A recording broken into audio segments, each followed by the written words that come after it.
주님의 십자가 복음의 유업에 대해서 이번에 이렇게 살폈습니다. 무엇보다 십자가 복음의 유업은 이렇게 우리가 어떤 방법을 통해서 어떤 노력을 통해서 우리가 그것을 얻으려고 하는 게 아니고 주어지는 것임을 기억해야 합니다. 그러니까 이사야 후반부에 그러한 유업이 그 십자가 복음의 터 위에 세워진 교회에 주어지는 유업임을 기억해야 돼요. 그래서 우리가 힘써야 될 부분은 무엇보다 십자가 복음의 터 위에 서는 거죠. 그렇죠? 그게 되어질 때 따라오는 거지 그걸 어떻게 얻을까 뭐 이렇게 생각해서는 안 된다는 거죠. 핵심적으로 우리가 많은 경우에 우리가 사람들이 보면 방법을 찾아요. A입니까? B입니까? C입니까? 와서 상담하면서 그렇게 말합니다. 그러면 제가 뭐라 그러냐면 A도 아니고 B도 아니고 C도 아닙니다. 주님입니다. 이렇게 얘기하죠. 자기중심적인 자리에 있으면서 어떻게 내 문제를 해결해 볼까? 어떻게 내가 현재 있는 문제를 탈피해 볼까? 어떻게 교회가 성장할까? 어떻게 하면 세상적으로 뭔가 이렇게 잘 돼가는 그런 역사를 경험해 볼까? 뭐 이런 쪽에 자꾸 초점을 두는 이러한 근데 그렇게 하면요 돌아요. 빙빙 돌아요. 그러니까 근본적으로 그 십자가 복음의 터 위에 선다는 말이 뭔지 주님의 의도를 분명히 이해해야 돼요. 근데 그렇지 않으면 이렇게 내가 이렇게 하면 이렇게 된다더라라는 그러니까 저 교회는 저렇게 했더니 사람이 많이 모이더라 이렇게 하면서 생각하면 예를 들면 저희 그 새물길 전교회 목회자 정기 기도회가 있는데 첫 번째 모였을 때 이렇게 제가 기도 인도하려고 이렇게 있는데 그때 하나님 선명히 그걸 깨닫게 하시더라고요. 이렇게 많은 분들의 초점이 그러니까 하나님의 얼굴을 구하기 위하여 모였어요. 하나님 찾는다고. 근데 그 초점이 어디가 있냐면 이렇게 찾으면 이런 일이 일어나겠지? 이런 거 있죠. 왜? 거기에 초점이 가 있는. 그래서 그런 마음 가지고 모인 거 우리 회개하자고 그런 분 일어나라고 그랬더니 한 80%가 일어났어요. 네. 사실은 뭔가 대가를 바라기 때문에 우리가 찾는 게 아니고 하나님 자신을 우리가 구하는 자리에 가는 거죠. 하나님이 먼저 우리를 사랑하셨고 사실 그래서 중요한 게 그분의 사랑을 아는 게 중요하죠. 그리고 그분을 사랑하는 그 사랑을 어디서 알 수 있어요? 십자가에서 알 수 있죠. 무엇보다 우리의 본성, 본질 뭡니까? 선함이 없는 죄인. 그렇죠? 죄인 된 나를 위하여 하나님의 아들이 내 필요 중에 가장 큰 필요인 영원한 생명을 위하여 당신의 독생자를 아끼지 않으신 그 사랑, 그 은혜 이게 우리에게 너무나 놀라운 참 축복인 것을 발견하죠. 그래서 예수님이 우리에게 얼마나 놀라운가. 거기서 우리가 주님의 사랑을 알고 발견하고 그리고 주님을 사랑하는 자리에 설 때에 주님이 우리의 유일한 목적이 되고 주님만 우리의 그 힘이 되고 주님 안에서 발견되는 것이 우리에게 최고의 기쁨이고 주님과 동행하는 삶이 무엇보다 놀라운 축복인 것을 알게 되면서 그 주님과 함께 있기를 구하는 자리로 가야 되죠. 가는 거죠. 주님과 함께 있는 그러면서도 실패하고 넘어질 때마다 우리는 그리스도를 붙들고 십자가의 보혈의 공로를 의지하여 주님 앞에 서는 것. 바꿔 말하면 실패할 때마다 나를 보는 일 그만두고 왜요? 내가 원래 소망이 없으니까 나를 보는지 그만두고 그리스도를 보는 거예요. 그래서 예수님 당신이 필요하다고 고백하고 그래서 십자가의 보혈을 의지하여 주님의 보좌 앞에 나가는 거죠. 그러니까 자기를 그만 보면 자기를 보는 짓을 중단하면요 우월의식이나 죄책감이 깨져요. 볼 게 없어요. 그렇죠? 좀 잘한다고 상대적인 우월의식에 빠지고 못하면 죄책감에 눌리고 이런 짓 그만해요. 그러면 결국 주님이 오셔야 됨을 알게 되는 거죠. 주님 은혜 아니면 안 되는 걸 보는 그러니까 우리를 그 삶으로 하나님이 이렇게 초청하고 그게 십자가 복음의 토대 위에 있다는 말이 그런 의미예요. 예. 그러니까 주님의 사랑을 알고 주님을 존재를 다해 사랑하는 자리에 있는 그래서 주님이 유일한 목적이고 유일한 소망이 되는 주님 안에 있는 것이 최고의 우리에게 참 축복인 것을 발견하는, 그래서 주님과 동행하는 것, 주님이 우리와 함께 하심, 이게 얼마나 놀라운 은혜인가를 깨닫는 것. 동시에 우리 자신을 보는지 그만두고 넘어지고 실패할 때마다 내가 그런 자임을 인식하고, 혹시 내가 괜찮은 삶을 산다면 그것은 내가 선함이 없고 내가 어떤 의로움도 없는데 내가 괜찮은 삶을 살게 된다? 그것은 전적인 주님의 은혜로만 가능한 거죠. 그분의 능력, 그분의 선하심, 그분이 나와 함께 하심으로 이게 가능하죠. 그래서 교만 떨 이유도 없고 그렇다고 낭망하지도 않죠. 왜요? 그러니까 예수님이 필요한 거죠. 그래서 그분의 은혜를 구하고, 이게 십자가 복음이라고 할 수 있어요. 우리가 그 터 위에 서서 지속적으로 주님을 구하고 주님과 동행하는 삶을 살게 될 때에 우리 삶에 주님이 함께 하시면서 주님이 이루어 가시는 그런 유업이 나타난다는 거죠. 그러니까 교회가 그렇게 회복되면, 개인이나 교회가 그렇게 회복되면 하나님의 유업이 우리 가운데 주어진다는 거죠. 저는 분명히 확신합니다. 시간 차이가 있어요. 먼저 가는 분도 있고 뒤에 처지는 분도 있겠지만 하나님의 유업이 그것이 주어진다면, 우리가 십자가 복음의 토대 위에 있으면 반드시 그 일이 이루어진다는 거죠. 네. 그러니까 관건은 주님을 우리가 찾고 주님을 구하고 주님과 함께 있느냐의 문제인데요, 거기에 우리가 얼마나 서느냐가 중요한 거죠. 그 자리에 있기만 하면 주님이 하실 거다. 그래서 여러분 늦지 않았습니다. 여러분 늦지 않았어요. 여러분이 앞서간다고 다른 사람 판단할 것도 아니에요. 가장 중요한 건 그분이 지금 하나님을 향해 있느냐, 십자가 복음의 토대 위에 서고 하나님을 찾고 구하고 갈망한 자리에 있느냐 없느냐의 문제지, 절망하고 낭망할 게 아니에요. 비록 더딜지라도 주님의 약속은 반드시 성취돼요. 그래서 의인은 믿음으로 산다 그러잖아요. 주님 보세요. 주님이 하실 만큼 우리 인생에 이루실 거고요, 우리를 쓰실 거고요. 중요한 건 내가 어디에 초점을 두느냐의 문제죠. 내가 주님께 초점을 두고 주님을 기대하고 주님을 찾으면 주님이 놀라운 능력으로 하나님의 때 하나님의 일을 이루시는 거죠. 네, 문제는 우리의 초점이 옆으로 가는 거죠. 자, 오늘 아침에 하나님을 찾는 것에 대해서 살펴보려고 합니다. 책에서 보지 않을 거니까요. 네, 책을 보면 막 여러분 앞으로 왔다 뒤로 갔다 할 거니까 책은 나중에 잘 읽으시고요. 네. 네. 목적은 여러분이 하나님 찾게 하는 거니까. 네. 여러분 하나님 찾을 겁니까? 설교 그만할까요? 그러면 그냥 하나님 찾고, 네, 그러면 돼요.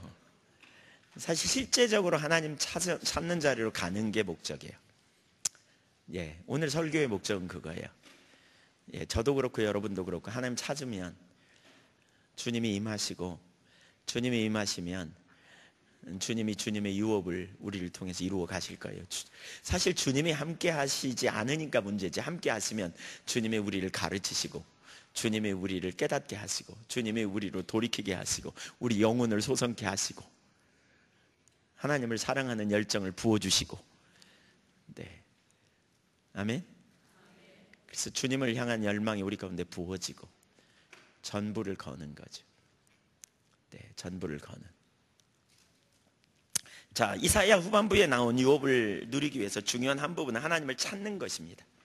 이사야 55장에서 예수 그리스도 안에 있는 신약의 교회를 향해 주시는 말씀으로 우리가 볼 수 있다 그랬고요. 무엇보다 하나님을 찾는 자리로 초청하십니다. 이사야 55장은 초청이라고 말할 수 있어요. 초청, 하나님의 초청. 네. 이사야 55장을 펴놓으세요, 성경을. 네, 거기를 집중적으로 살필 거니까요. 첫째, 초청의 대상. 1절에 보니까 이렇게 말하고 있어요. 오라 너희 모든 목마른 자들아 물로 나오라, 돈 없는 자도 오라, 너희는 와서 사 먹되 돈 없이 값없이 와서 포도주와 젖을 사라. 여기 모든 목마른 자들아 이렇게 말하죠. 목마름을 가진 빈부 기천이 없이 모든 누구든지 목이 마르면 와라 이렇게 말하고 있죠. 목마른 사람들은 다 모여라. 여기 목마른 자들이 누굴까? 주님이 초청하는 대상이 목마른 자들이에요. 목마른 사람이 누굴까? 그러니까 성경에 나오는 그 목마름과 관련돼서 성경 구절을 찾아보니까요, 이 하나님을 향한 갈망과 연결되어 있어요. 이사야 시편 42편 1절 2절. 하나님이여 사슴이 시냇물을 찾기에 갈급한 같이 내 영혼이 주를 찾기에 갈급하나이다. 내 영혼이 하나님 곧 살아계시는 하나님을 갈망하나니 내가 어느 때에 나아가서 하나님의 얼굴을 배울까. 시편 기자가 그러죠. 하나님을 언제 배울까? 목마른 사슴이 시냇물을 찾기에 갈급한 것처럼 영혼이 갈급하다는 거예요. 그래서 어떻게 해요? 언제 내가 주님을 만날 수 있을까? 주님을 향한 거룩한 배고픔이 있는 거죠. 갈망, 목마름. 시편 63편 1절 같이 읽어볼까요? 하나님이여 주는 나의 하나님이시라. 내가 간절히 주를 찾되 물이 없어 마르고 황폐한 땅에서 내 영혼이 주를 갈망하며 내 육체가 주를 앙모하나이다. 네, 간절히 주를 찾되 물이 없어 마르고 황폐한 땅에서 내 영혼이 주를 갈망합니다. 황폐한 땅에서 주를 갈망하는 것처럼 그렇게 간절히 사모합니다. 이런 마음을 갖죠. 이것을 보면 영혼의 갈증이 있는 자, 곧 하나님을 향한 사모함을 가진 자들을 하나님이 초청한다고 말할 수 있어요. 바로 하나님을 향한 갈망이 있는 자들, 인생에 기갈이 있는 자들. 여러분은 기갈이 있으신가요? 갈망이 있나요? 저는 오래전에 예수님을 만나고 그리고 신앙생활에 금방 뭐가 잘못됐다는 생각을 가졌어요. 청년 때 인격적인 주님을 만나고 못된 신앙이었지만 교회에 형식적으로 다녔고요. 군대 갔다 와서 인격적인 주님을 만났어요. 86년도 여름에. 그리고 뭔가 좀 문제가 있구나 이런 생각이 들었어요. 왜 성경에 보면 이런 말씀이 있잖아요. 수고하고 무거운 짐진 자들아, 마태복음 11장 28절 이하에 수고하고 무거운 짐진 자들아 다 내게로 오라. 내가 너희를 쉬게 하리라. 나는 마음이 온유하고 겸손하니 내 멍에를 메고 내게 배우라. 그러면서 내 짐은 쉽고 내 멍에는 가볍다 그랬어요. 예수 믿는 게 쉽다고요, 어렵다고요? 쉽다, 뭐 그런 의미예요. 그렇죠? 예수 믿는 게 어렵지 않아야 돼요. 그리고 예수님 안에서 실제적으로 안식을 경험하는 삶이 정상이에요. 근데 제가 보니까요, 저 자신도 그렇지만 주변에 있는 사람들, 적어도 제 가까운 분들로부터 시작해서 주변에 있는 분들 보니까 예수 믿고 진정한 안식이 별로 없는 것 같더라고요. 네. 봉사한다고 그냥 지치고 탈진하고 그냥 염려하고 근심이 끊어지지 않고. 네. 실제적인 주님 안에서의 안식이 있는가? 그렇죠. 개인적으로 되게 많이 고민했어요, 제가. 그러다 오늘 목사님을 찾아가가지고 왜 안 되냐고 물어봤더니 더 열심히 하라고 그러셔가지고 한 번만 찾아간 게 아니에요. 더 열심히 하다가 그 다음에 또 찾아갔어요. 그랬더니 더 열심히 하라고 그러셨어요. 네. 세 번째 찾아갔더니 다 그렇게 신앙생활을 하는 거라고, 그만하면 잘하는 거라고 그러셨어요.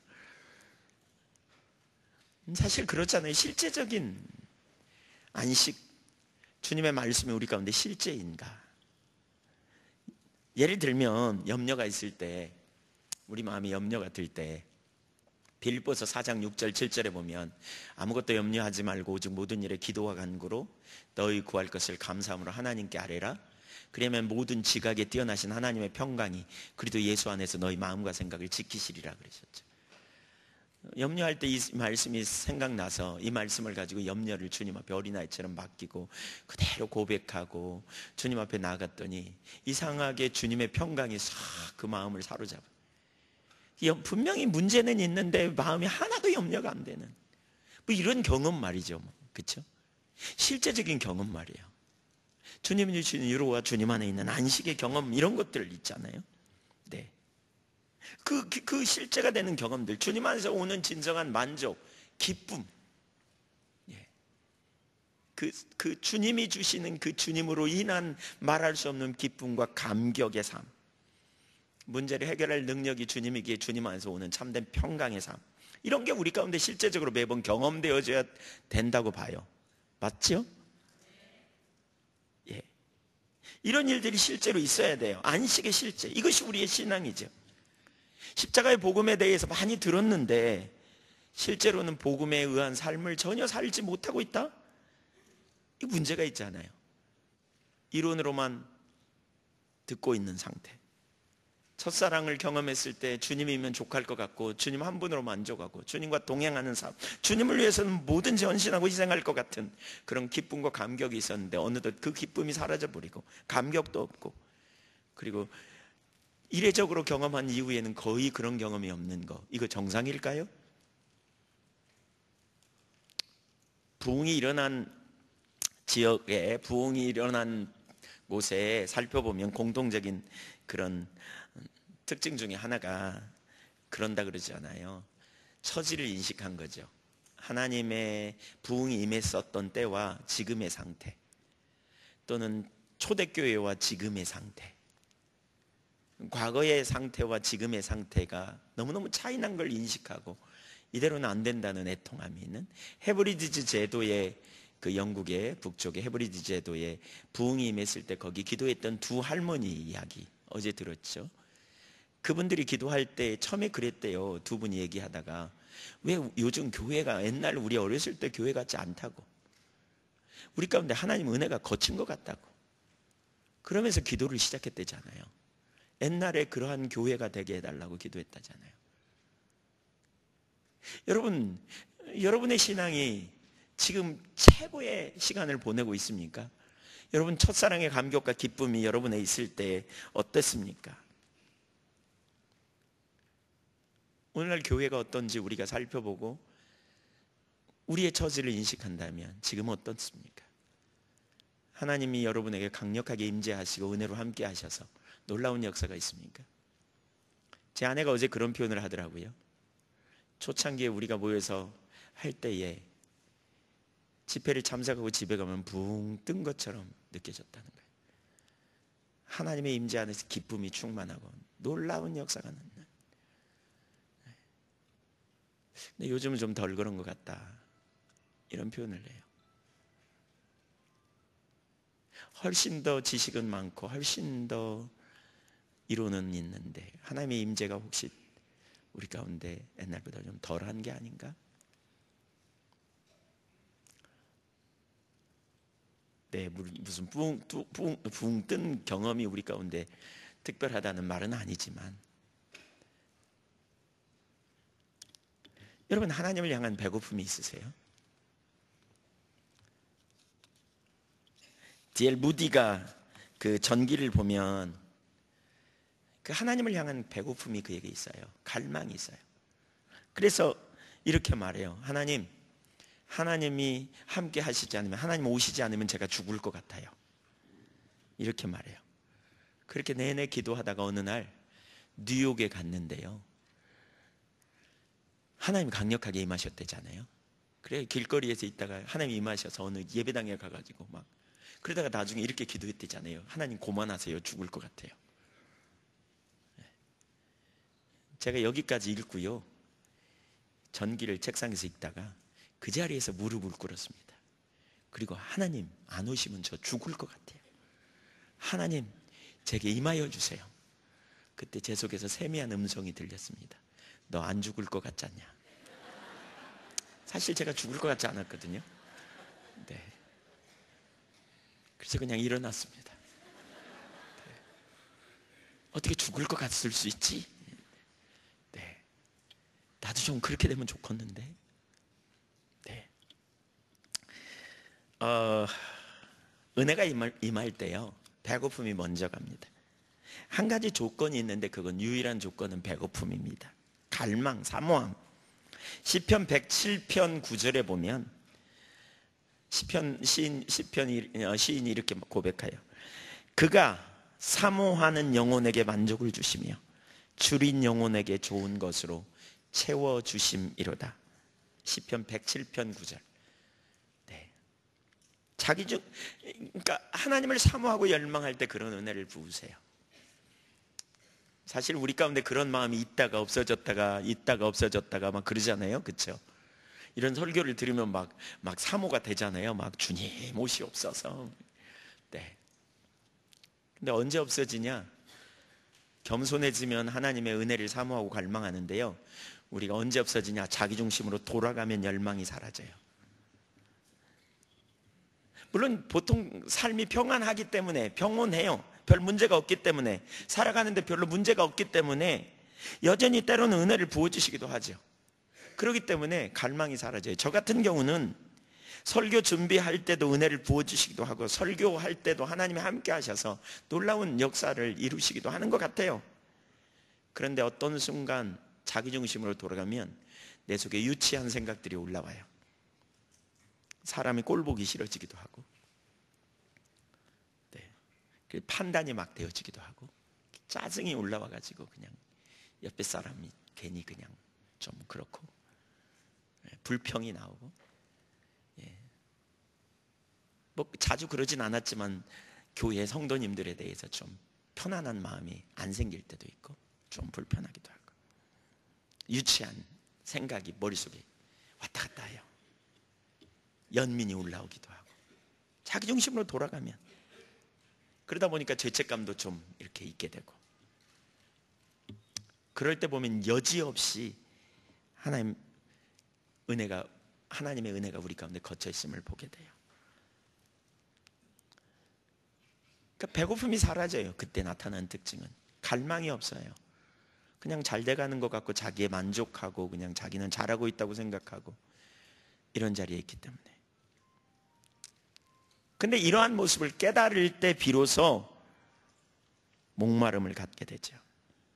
처지를 인식할 때 비로소 하나님 앞에 절박하게 찾고 구하는 것이죠.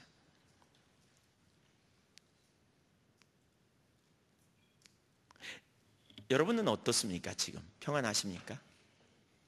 여러분은 잘 되어가고 있습니까?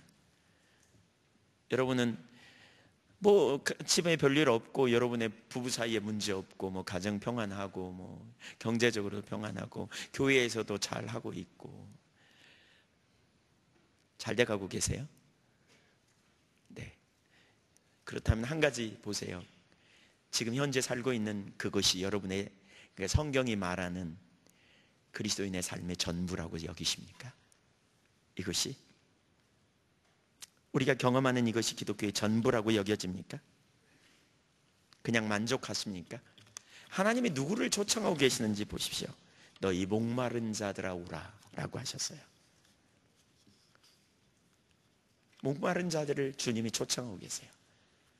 제가 전에 섬기던 교회에서 처음에 뭐 이렇게 자주 나눴지만, 처음에 가서 전도하고 그러는데요, 사람들이 거절할 때 진짜 아프더라고요. 아파. 그래서 사람들을 피해버렸다 그랬잖아요. 근데 은혜 받고 나니까 달라지더라고요. 사실 왜 우리가 복음 전하는데 움츠려들고 소극적이 됩니까? 주님의 은혜가 거쳐서 그래요. 주님이 함께 하시면 달라져요. 주님이 오시면 달라져요. 안 되는 이유는 주님이 함께 안 하셔서 그래요. 아무리 힘쓰고 애써도 안 되는 것은 주님이 안 하셔서 그래요. 근데 인간적으로 해결해보고 자기가 무능하다고 생각하고, 주변을 탓하고 원망하고 불평하고, 그래서 속에 쓴뿌리만 가득하고, 그러면서 이렇게 눌리게 되죠.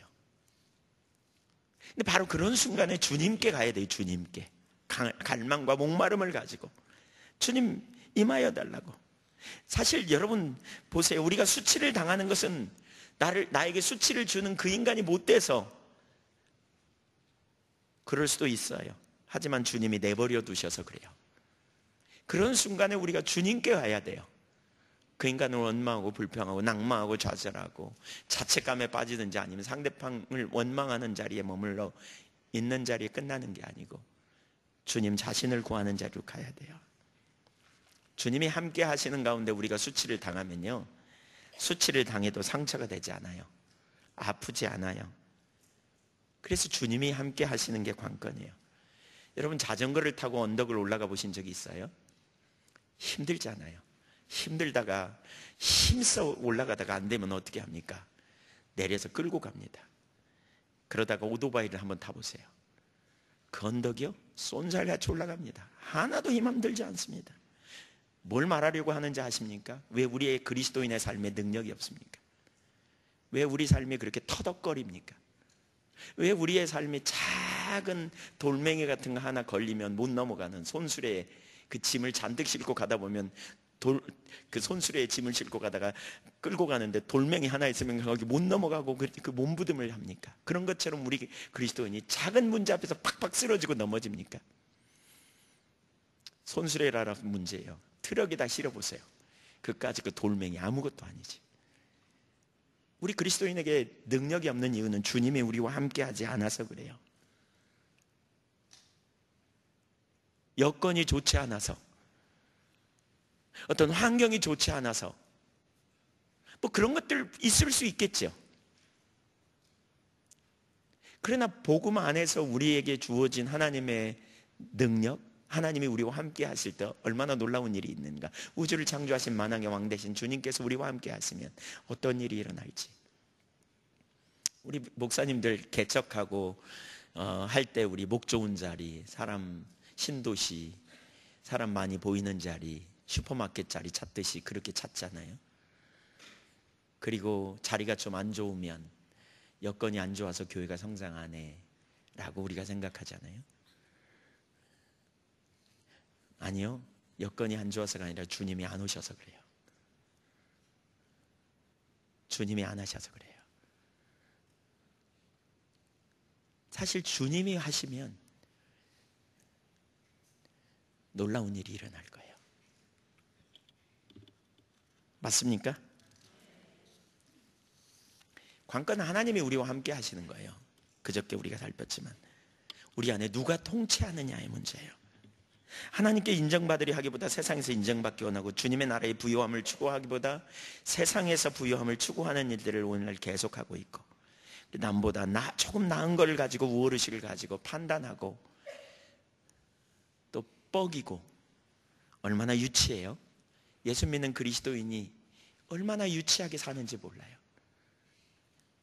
사실 예수님을 왕이라고 주님이라고 고백하지만 실상은 주님이 왕이 아니라, 주님이 통치자가 아니라 우리 옛사람이 우리를 통치하는 그 자리에 머물러 있는 이런 모습, 여러분 보십니까? 그런 모습 가끔 보시나요? 애통해야 돼요. 애통해야 돼요. 갈망해야 돼요. 우리의 문제는 환경 때문이도 아니고, 우리의 문제는 사람 때문도 아니고요, 우리의 무능함은 우리에게 능력이 없어서도 아니에요. 원래 우리는 능력이 없어요. 결국 주님이 오셔야 돼요. 여러분의 인생에 주님이 오셔야 돼요. 맞습니까?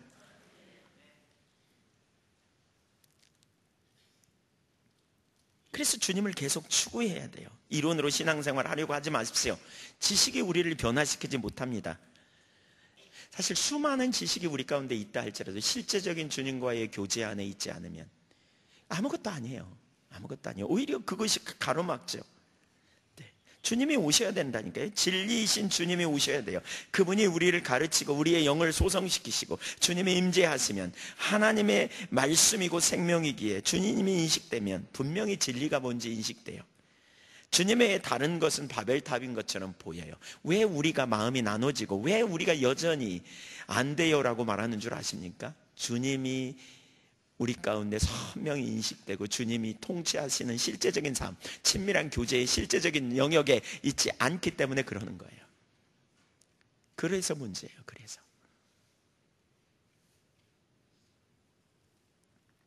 자기중심으로 돌아가면 훨씬 다른 것이 더 매력적으로 보이거든요. 시기 질투를 마음대로 해요. 그러면서 그럴 수도 있지 이렇게 말해요. 말씀을 들으면서 잠깐 아이고 내게 시기 질투가 있었네, 움찔, 그리고 바로 끝내요. 아무렇지도 않은 것처럼 여전히 개가 토한 것을 다시 먹듯이, 돼지가 토한 것을 다시 먹듯이, 개가 그렇듯이 여전히 습관적인 죄들이 다시 살아나요. 모든 죄악들이 다 나와요. 옛날 습관들이.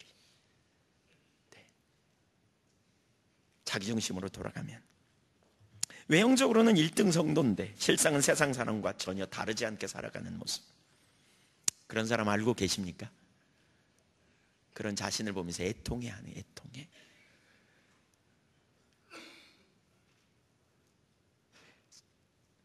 복음이 능력이 없다고, 예수 믿어도 안 되더라고 이렇게 말하지 마세요. 들어도 소용없다고 남 탓하지 마세요. 주님이 안 오셔서 그래요. 주님이 여러분 안에 임재하지 않으셔서 그래요. 주님의 임재 가운데 동행함이 없어서 그래요. 이런 자신의 실상을 인식한다면 주님 앞에 철저히 애통하며 갈망하고 사모하는 자리로 가야 돼요. 이런 목마름이 있는 사람들, 그런 분들을 초청하고 있어요. 그런 목마름이 없으면 가셔도 돼요. 다음 설교는, 뒤에는. 여러분이 그런 목마름이 있으신가요? 이대로는 안 된다는 절박감. 오스왈드 챔버스 얘기 아시죠?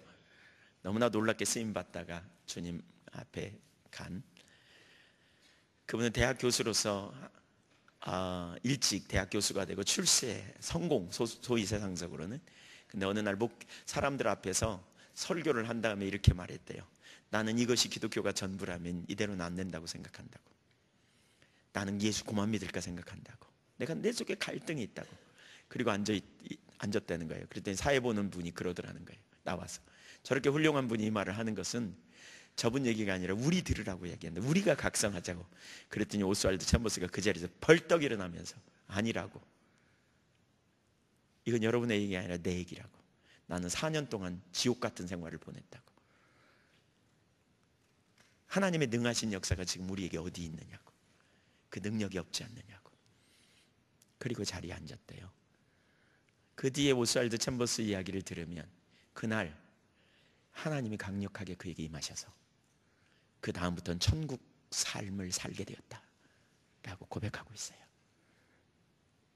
여러분, 주님을 향한 배고픔, 갈망, 사모함을 가지세요. 여러분, 이대로 끝내실 겁니까? 여러분, 이대로 여러분 전부로 여기고 마치실 거냐고요. 주님 앞에 악다구니를 쓰세요. 주님 앞에. 성경에 부르짖으라는 말이 되게 많이 나 있잖아요. 속으로 부르짖으세요. 주님 이대로 날 내버려 두지 말라고. 주님이 필요하다고. 주님의 임재가 필요하다고. 이론으로 만족할 수 없다고. 은혜로 나에게 함께 해달라고. 지금이 바로 그 초청에 응해야 될 때예요. 저는 그렇게 믿어요. 우리 선교회적으로 사실 하나님께서 이런 초청을 지금 하고 계신 것 같아요. 너무나 분명하게 더. 선교에 오신 지 오래되신, 너무나 죄송한 표현이지만 연민이 느껴집니다. 오래되시면서도 실제가 경험되지 못한 채로 살아가는 성도님들 옆에서 보면 보이지 않아요. 연민이 느껴집니다. 오래 왔는데 이게 오르니까 갈 수는 없는데 삶은 안 변한,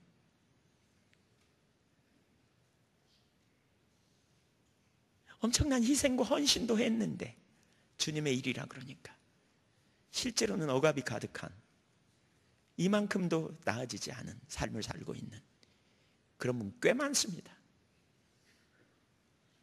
전국 집회 때마다 오시는데 정직하게 대면해 보십시오. 여러분이 그분이 아닌가?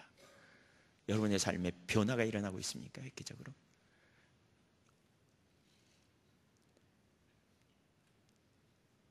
진짜 하나님 앞에 뭐가 문제인지 대면하고 서야 합니다. 갈망하십시오.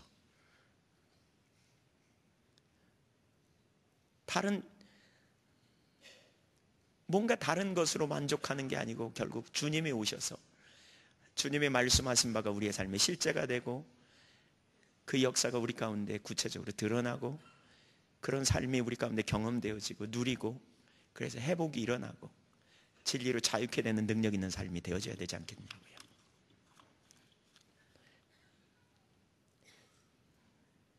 두 번째, 하나님의 초청, 하나님을 찾으라.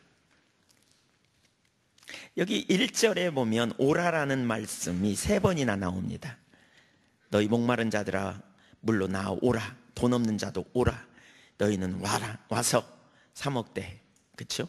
돈 없이 값 없이 와서 4번이나 나오네요. 그렇죠? 네. 그 초청에 응하는 비결이 뭐냐? 하나님 찾는 겁니다. 저는 이사야 55장에서 핵심 구절을 꼽으라고 한다면 6절을 꼽을 수 있겠다고 봐요. 6절. 너희는 여호와를, 같이 한번 읽어보죠. 시작. 너희는 여호와를 만날 만한 때에 찾으라. 가까이 계실 때 그를 부르라. 세 가지를 여기서 볼 수 있어요. 첫째, 하나님을 찾아야 할 때가 있다. 둘째, 하나님을 찾아야 한다. 셋째, 전심으로 찾아야 한다. 만날 만한 때가 있다. 그리고 두 번째, 하나님을 찾으라. 여호와를 찾으라 그랬어요. 세 번째 뭐라고요? 가까이 계실 때 그를 부르라. 이 말은 전심으로 찾으라는 말과 연관이 있어요. 뒤에 보겠지만, 첫째, 하나님을 찾아야 할 때가 있다.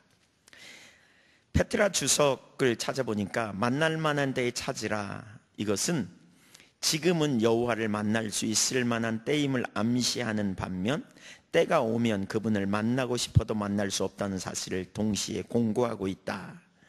물론 이 권고를 받을 대상은 포로된 이스라엘뿐 아니라 예수 그리스도 안에 있는 영적 이스라엘 교회를 두고 하는 말이다, 이렇게 표현합니다.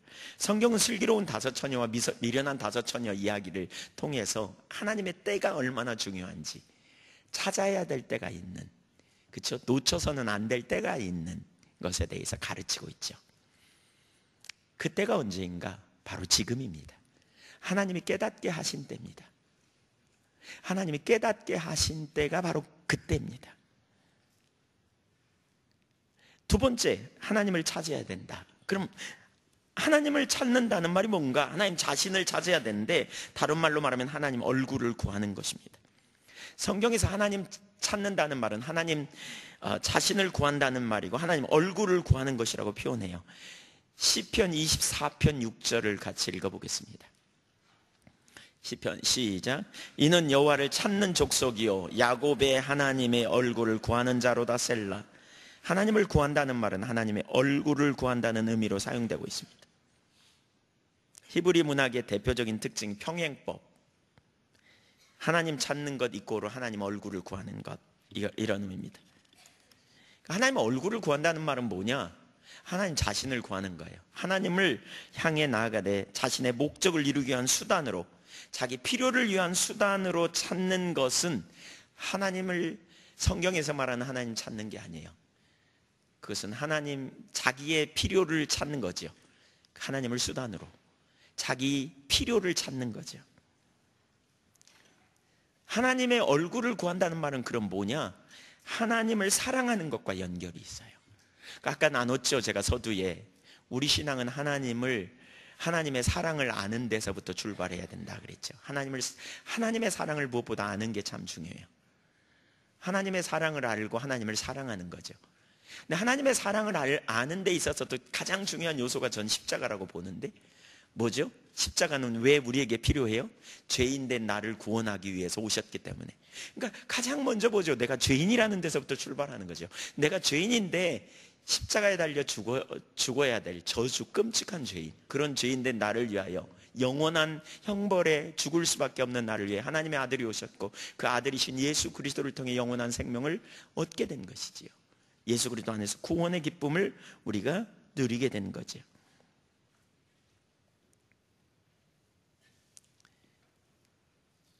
그래서 자신이 얼마나 죄인인지 보면 볼수록, 자신이 죄인인 걸 깨달으면 깨달을수록, 이런 나를 위해 하나님의 아들이 오신 것이 얼마나 놀라운 기쁨인가를 발견하죠.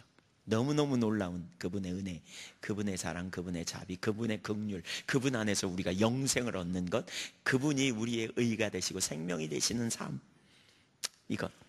그럴 때 우리가 하나님을 사랑하죠. 우리가 그분을 사랑하게 돼 있어요.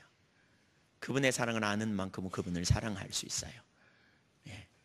근데 그분을 사랑한다는 게 뭐죠? 하나님 사랑한다는 게 뭐예요?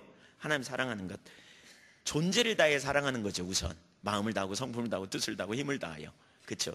네 존재를 다해, 그렇죠? 그 말은 하나님이 우리의 목적이 되는 것이고 하나님이 전부 되는 거죠. 하나님 전부 되는 거예요. 하나님을 떠나서 다른 것과 견줄 수 없어요. 하나님을 떠나서 살 수 없고, 주님과 함께 있는 것이 우리의 삶의 최고의 열망이고 기쁨이고 감격이고, 주님이 우리의 힘이 되시고 능력이 되시는 삶. 중요한 한 부분이 있어요.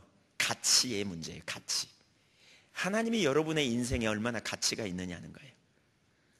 가치가 있느냐. 하나님이 여러분에게 어떤 존재인가. 왜 마태복음 13장에 보면, 그쵸? 천국은 값진 진주와 같다, 보화와 같다 그러잖아요. 하나님 나라의 가치를 아는 사람은 자기의 모든 것으로 하나님 나라를 사잖아요. 그쵸? 가치의 문제와 관련이 있어요. 얼마나 가치가 있는가. 마태복음 6장 24절에서 예수님은 그래서 이렇게 말해요. 존재를 다해 사랑해야 되는데 나눠진 마음이 있었어요. 그래서 이렇게 말하죠. 한 사람이 두 주인을 섬기지 못할 것이니. 그 뒤에 읽어볼까요? 시작. 혹 이를 미워하고 저를 사랑하거나 혹 이를 중히 여기고 저를 경히 여김이라. 너희가 하나님과 재물을 겸하여 섬기지 못하느니라. 재물과 같이 섬기면 안 돼. 하나님은 쾌락과 같이 섬기면 안 돼. 권력과 같이 섬기면 안 돼. 명예와 같이 섬기면 안 돼. 하나님은 하나님만 섬겨야 돼. 만약에 너희 마음이 나눠져서 하나님도 섬기고 재물도 섬기면 하나를 사랑하고 하나를 미워하고 하나를 소중히 여기고 하나를 경히 여기기 때문에 그 다른 하나가 너희에게 주인데 둘은 안 돼. 하나님만 너희의 주인이야. 그 말이죠. 그래서 하나님을 사랑해야 돼. 그러면 하나님을 소중히 여기잖아. 여러분, 우리가 하나님을 사랑하면 하나님을 소중히 여기기 때문에 그분의 말씀을 귀하게 여겨요. 그분의 말씀을 따라 살아요. 어떻게든지. 여러분, 사랑하는 사람의 말을 무시합니까? 누가 여러분을 사랑한다고 말하면서 무시하면 그건 안 사랑하는 거예요. 그건 입술 뿐이에요.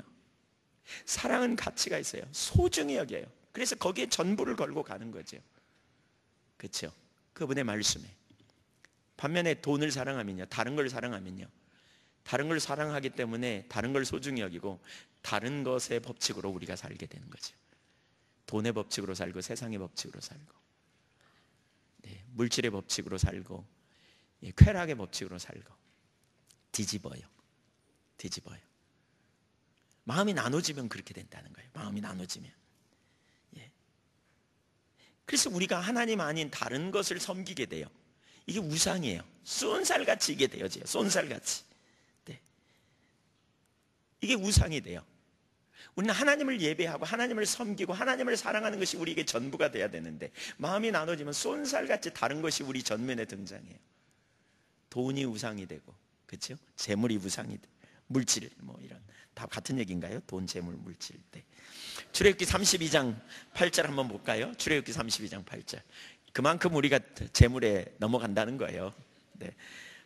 예. 첫째도 돈, 둘째도 전. 뭐니 해도 뭐니 그러잖아요. 네. 한번 읽어보죠. 시작. 그들이 내가 그들에게 명령한 길을 속히 떠나 자기를 위하여 송아지를 부어 만들고 그것을 예배하며 그것에게 제물을 드리며 말하기를 이스라엘아, 이는 너희를 애굽 땅에서 인도해낸 너희 신이라 하였도다. 네 가지를 말해요. 첫째 뭐냐? 하나님을 떠나면 우상을 두는데, 우상의 특징입니다. 하나님을 떠나면 우상을 둬요. 두 번째, 자기를 위해져야 돼요. 자기 중심으로 돌아가요. 하나님을 사랑하는 그 마음에서 떠나면 금방 나눠져서 자기 중심, 자기 목적하는 게 딱 전면에 등장합니다. 돈일 수도 있고 자녀일 수도 있고 세상에서 진급, 명예 이런 부분일 수도 있고 미래일 수도 있고 어떤 육체적인 소욕일 수도 있고 혹은 쾌락일 수도 있고 눈이 쏜살같이 돌아갑니다. 기억하세요. 절대로 둘은 같이 못 갑니다. 겉모습은 하나님을 섬기지만 마음속으로 떠나면 쏜살같이 자기를 위하여집니다. 그러면 세 번째 뭐냐? 그것을 예배하기 시작합니다. 그것에게 희생을 드립니다. 그 구절 올려주세요. 계속 거기다가 희생을 드리고 그것을 예배하며 거기에다 온통 관심을 다 쏟습니다. 출애굽기 32장 8절 올려주세요. 네, 그것을 예배합니다. 거기에 모든 초점을 다 놓습니다. 그것에 전부를 겁니다. 눈 떠도 그거 생각, 눈 감아도 그거 생각, 말씀을 들으면서도 그거 생각. 목회자에게는 교회 성장, 사역. 교회 성장 하나님 뜻이죠.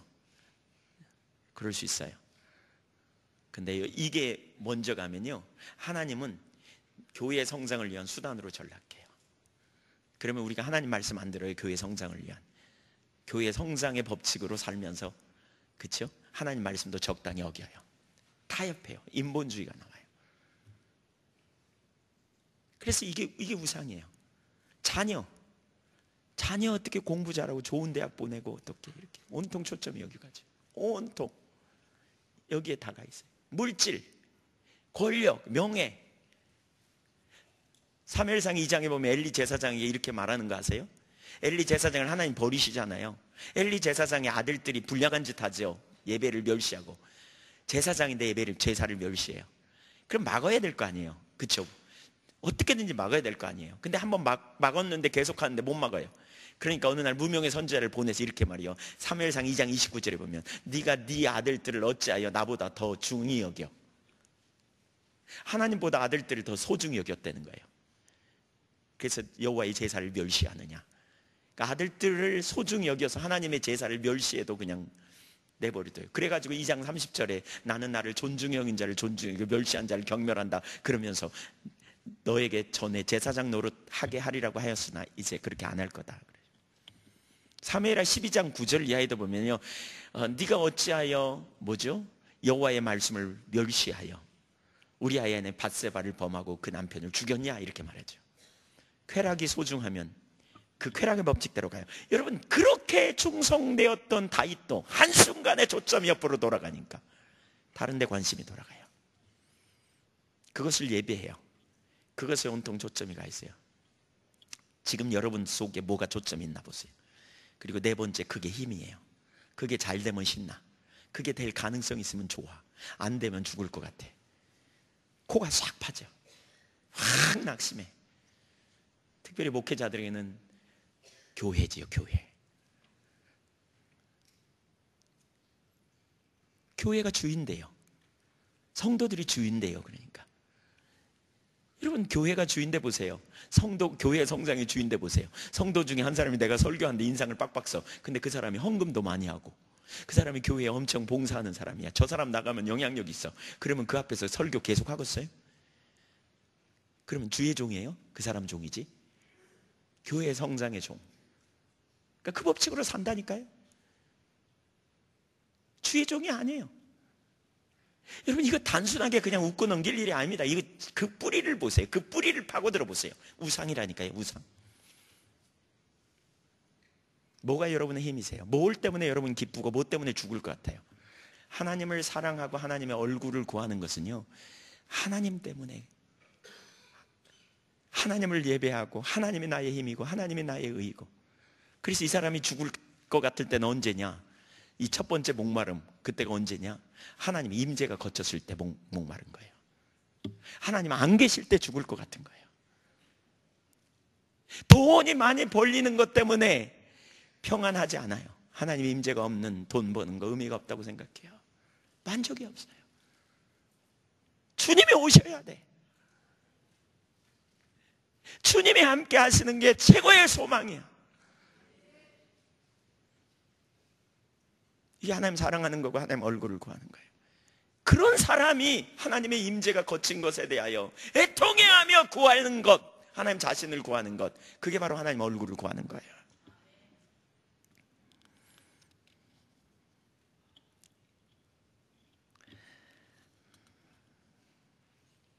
무엇이 여러분에게 기쁨입니까? 주님 앞에 그렇게 고백할 수 있어야 돼요. 하나님, 그거 없어도 괜찮다고. 하나님, 전 하나님이라고. 여러분, 그 우상이 여러분에게 있는 게 지금 드러났습니까? 그것과 사생 결단을 하려고 작정하셔야 돼요. 그걸 여러분 속에서 반드시 내려야 돼요. 한번 잠깐 회개했다고 끝나는 게 아니에요. 또 올라오고 또 올라오고 또 올라오고. 눈 깜짝할 사이에 자기중심으로 돌아간다니까요. 자기중심으로 돌아가면 그게 전면에 와요. 그리고 그걸 위해 살아요. 그걸 이루기에 온갖 생각들이 몰리고 왔다 갔다 해요. 옛사람이 통치하는 삶이죠. 진짜 중심에 그것이 얼마나 하나님 보시기에 치명적인지 생각해 보세요. 마치 이런 거에 같아요. 여러분이 살고 있는 아내나 남편이 첫사랑을 생각하면서 여러분하고 살고 있지만 머릿속에 생각은 온통 첫사랑으로 가 있어. 첫사랑의 여인, 갔던 장소를 추억하고 그 여인의 미소를 생각하고. 여러분, 그런다고 생각해 보세요. 여러분의 남편이 그런다고 생각해 보세요. 여러분의 아내가 그런다고 생각해 보세요. 얼마나 열불 나겠어요. 그런 것과 똑같은 거예요. 하나님만 사랑한다는 것이 뭘 의미하는지 여러분 보셔야 돼요. 그분이 우리의 인생의 최고의 가치가 되는 거예요. 그래서 바울 사도가 그렇게 말하거든요. 빌립보서 3장에 보면 뭐라 그랬어요?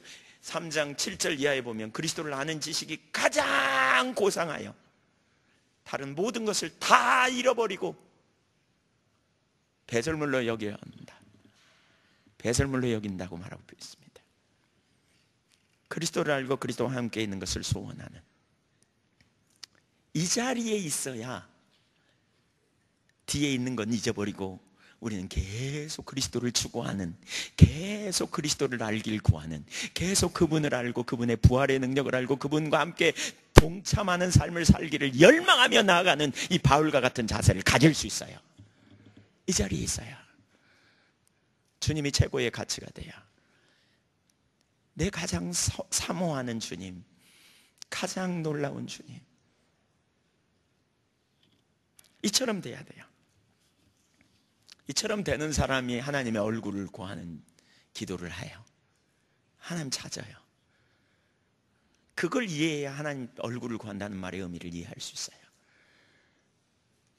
하나님으로 만족하는 거죠.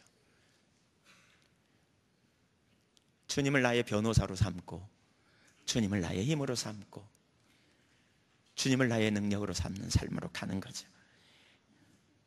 그래서 하박국 3장 17절에 하박국 기자처럼 비록 무화과나무가 무성하지 못하며 포도나무에 열매가 없으며 감람나무에 소출이 없으며 밭에 먹을 것이 없으며 우리의 양이 없으며 외양간에 소가 없을지라도, 기본적인 생계입니다. 그거 없어도 나는 여호와로 말미암아 즐거워하며. 여러분, 이 고백은요 그냥 만들어내는 고백이 아니에요. 이건 뭐냐, 가치가 보이는 사람이 이렇게 고백할 수 있어요. 아멘? 그래서 한편으로 주님을 알기를 구하라는 게 그거예요. 주님을 우리는 계속 알기를 추구해야 돼요. 주님을 아는 만큼 전부를 걸고 갈 수 있어요. 하나님 나라의 가치가 진주와 같고 보화와 같음을 알아야 모든 것으로 사는 것처럼, 한편으로 주님을 아는 만큼 우리가 주님과 함께 있는 것이 너무너무 소중함을 알기에 이렇게 갈 수 있어요. 그래서 나는 여호와로 말미암아 즐거워하며 나는 구원의 하나님으로 말미암아 기뻐하리로다. 주 여호와는 나의 힘이시라. 이때 주님이 정말 힘이 되는 거예요. 어거지로 만들어내는 게 아니에요. 여러분, 만들어내는 게 아니에요. 이렇게 고백해서 뭐가 되는 게 아니에요. 주님이 당신 나의 힘입니다. 속으로는 돈이 힘이고, 속으로는 쾌락이 힘이고, 교회 성장이 힘이고, 사람들의 인정이 힘으로 그렇게 내내 생각하면서 그렇게 고백하면 뭐가 될 줄 알아요? 아니에요, 여러분. 중심에서 결론을 내려야 돼요. 여러분 안에 최고의 가치가 예수님이십니까? 정말 예수님이 여러분 삶에 이루어 놓으신 너무나 놀라운 일이 무엇인가? 그분이 우리에게 생명인 것. 그래서 한편으로는 주님을 잘 모르면, 그 사랑과 그분의 가치를 잘 모르면 구하셔야 돼요. 주님 알게 해달라고. 지혜와 계시의 성령을 내게 주셔서 에베소서 1장 17절에 말하는 것처럼 하나님 알게 해주세요. 하나님, 제가 하나님 알기를 원해요. 주님이 얼마나 가치 있는지, 얼마나 능력의 주님이신지 알게 해주세요. 모르니까 헤매는 거예요. 모르니까 돈 몇 푼하고도 바꿔버리는, 그렇죠? 대수롭지도 않게. 세 번째, 전심으로 찾아야 합니다. 카리스 주석의 이사야 55장 6절을 보니까 이 구절에 이렇게 말하고 있어요. 일종의 동의어의 반복이다. 그러면서 하반절이 상반절보다 더욱 적극적이고 강한 표현이다. 그러니까 이건 뭐냐, 동의하면서 강력하게 찾으라는, 촉구라는 거죠. 촉구라는. 그러면서 여기서 부르라, 너희는 여호와를 만날 만한 때 찾으라, 가까이 계실 때 그를 부르라. 이 부르라라는 단어에 이런 의미가 있다고 주석해요. 하나님의 자비에 너 자신 전체를 던지라는 의미가 내포되어 있다. 하나님 자신은 너 자신 전체를 던지라. 그 전심으로 찾으라는 말입니다. 전심으로. 예. 사무엘상 7장 3절에 이렇게 말하고 있어요. 사무엘이 이스라엘 온 족속에 이르되 만일 너희가 전심으로 여호와께 돌아오려거든 이방 신들과 아스타롯을 너희 중에서 제거하고 너희 마음을 여호와께로 향하여 그만을 섬기라. 우상을 제거하고 돌아와라. 그렇죠? 아까 우상을 제거해야 주님께 갑니다. 여러분, 우상 제거돼야 됩니다. 여러분 속에 우상이 있는 게 보이는 분 고개 끄덕거려 보세요. 네, 심하게 끄덕거리는 분도 있고 눈만 깜박거리는 분도 있고, 네, 철저하게 비교해 보세요. 흥정해 보세요. 여러분 안에 우상이 더 가치 있는 삶을 가치 있게 여기거든. 그리 가세요. 여호수아 24장 14절 15절에 보면 여호수아가 그렇게 말하거든요. 혹 너희가 섬기던 강 저편에 아모리 사람의 신이든지 여호와든지 섬길 자를 택하라. 그러세요. 우리 안에 끊임없는 그 일이 일어나야 돼요. 내가 누구를 섬길 것인가? 끊임없이 하나님을 섬기는 거예요. 하나님. 내 안에 끊임없이 일어나는, 나도 모르게 자기중심으로 돌아갈 때마다 즉각적으로 주님께 돌아와 주님 자신을 구하고 통치를 구하고 임재 가운데 있기를 원하는. 하나님이 왜 아브라함에게 그러잖아요. 너 독자 이삭을 바쳐. 하나님 시험하십니다. 왜 그러실까요? 아브라함이 얼마나 어려웠을까요? 그것도요, 오늘 바쳐 그랬으면 좀 쉬웠을 것 같아. 제 생각에는 즉각 해버리니까. 근데 사흘 길을 걸어가서 바치려는 거예요. 그 사이에 무슨 생각이 올라왔겠어요? 별 생각이 다 났을 거예요. 근데 결국 아브라함이 순종하죠. 하나님이 그 아브라함에게서 이삭을 뺏으려고 한 게 아니죠. 너 나냐 이삭이냐? 네 인생에 뭐가 더 가치 있냐? 이걸 묻는 거예요. 너 나냐 이삭이냐? 여러분, 오늘 그 결론이 안 나면요, 한참 고민해 보세요. 하나님입니까? 그겁니까? 너무나 쉽게 우리가 결론을 내리기 때문에 금방 돌아가고 또 돌아가고 또 돌아가고 회개하고 그 다음날 또 돌아가고 이 자리에 가요. 정말 깊이 생각해 보세요. 정말 여러분이 우상으로 추구하는 그거 안 돼도 괜찮은지, 진짜 여러분 인생에 그거 전혀 안 돼, 여러분 생각했던 대로 그래도 괜찮은지, 그래도 난 하나님인지, 그렇게 계산하고 결론을 내려야 돼요. 아브라함처럼 한 사흘 시간 드릴까요? 네. 여러분 마음대로 하세요. 시간은. 근데 결론 내리셔야 돼요. 크게 내려줘야 돼요. 그리고 주님께 돌아갈 때 전심으로 돌아가요. 전심으로 돌아가려면 우상을 우선 제거해야 된다. 전심으로 돌아가려면. 시편 119편 10절, 내가 전심으로 주를 찾아 싸우니 주의 계명에서 떠나지 말게 하소서. 전심으로라는 단어가 되게 많이 나오더구만요, 성경에. 우선 하나님은 하나님을 찾는 자에게 발견되십니다. 다시 말해서 하나님은 하나님을 찾는 자를 만나 주십니다. 우리가 하나님을 찾으려면 우리의 마음과 힘을 다해 우리의 모든 것으로 하나님을 찾아야 돼요. 그래서 예레미야 29장 13절, 너희가 온 마음으로 나를 구하면 나를 찾을 것이요 나를 만나리라. 하나님 찾으면 하나님 만나 주세요. 이건 성경의 분명한 진리예요. 근데 전심으로 찾으라는 거예요. 전심으로. 우상을 제어하고. 우리가 우리의 모든 것으로 하나님을 찾는다는 말은, 우리가 하나님을 만나지 못하면 하나님께서 우리 가운데 오셔서 우리와 함께 하지 않으면 우리에게 어떤 소망도 없다는 걸 인식하고 주님이 오실 때까지 온 힘을 다해, 온 마음을 다해 주님을 찾는 거예요. 주님 없는 삶을 기대하지 말고, 주님 안 오셔도 대안 1, 대안 2, 대안 3 이렇게 만들어 놓잖아요, 많이. 그거 다 무너뜨려 버리고 배수의 진을 치고 주님이 오셔야 된다. 아멘. 그렇게 찾으셔야 돼요. 예. 이렇게 우리가 찾으면 하나님의 임하셔서 우리 가운데 생명으로 함께 하시고 능력의 역사들을 나누세요. 뒤에 나오겠지만. 세 번째, 하나님을 찾을 때 반드시 버려야 할 것. 아주 실제적인 문제를 좀 다루려고 합니다. 하나님 찾을 때 반드시 내려줘야 될 것, 버려줘야 할 게 있어요. 이사야 52장 상반절, 55장 2절 상반절을 좀 보실까요? 이사야 55장 2절 상반절만 읽겠어요. 같이 읽죠. 너희가 어찌하여 양식 아닌 것을 위하여 은을 달아주며 배부르게 하지 못할 것을 위하여 수고하느냐. 이게 뭐예요? 잘못된 방법으로 하나님 찾지 말라는 거예요. 인본주의 버리라는 거예요. 인본주의 버리라는 거예요.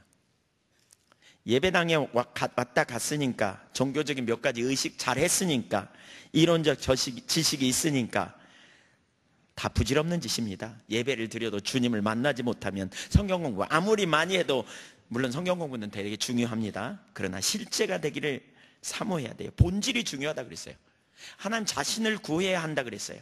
주님을 알면 우리가요, 방법을 초월해요. 어떤 사람은 A를 해야 돼요, 목사님 B를 해야 돼요, 목사님 C를 해야 친밀하나요, 하나님 찾는 게 뭔가요? 이렇게 자꾸 말해요. A도 아니고 B도 아니고 C도 아닐 수 있어요, 어떤 때는. 네. 주님을 만나면 몇 가지 방법이 아니고, 그쵸, 초월하죠. 주님을 사랑하기 때문에. 그쵸, 우리가 다양하게 설 수 있어요. 주님 찾았는데 하나님의 임재가 없고 여전히 억압이 가득하더라, 이런 사람들이 있어요. 왜 그런지 생각해 봐야 돼요. 왜 그런지. 7절, 8절, 9절을 읽어보겠습니다. 왜 그런지 거기 대안을, 우리에게 길을 제시해 주고 있거든요. 같이 읽어보시죠. 시작.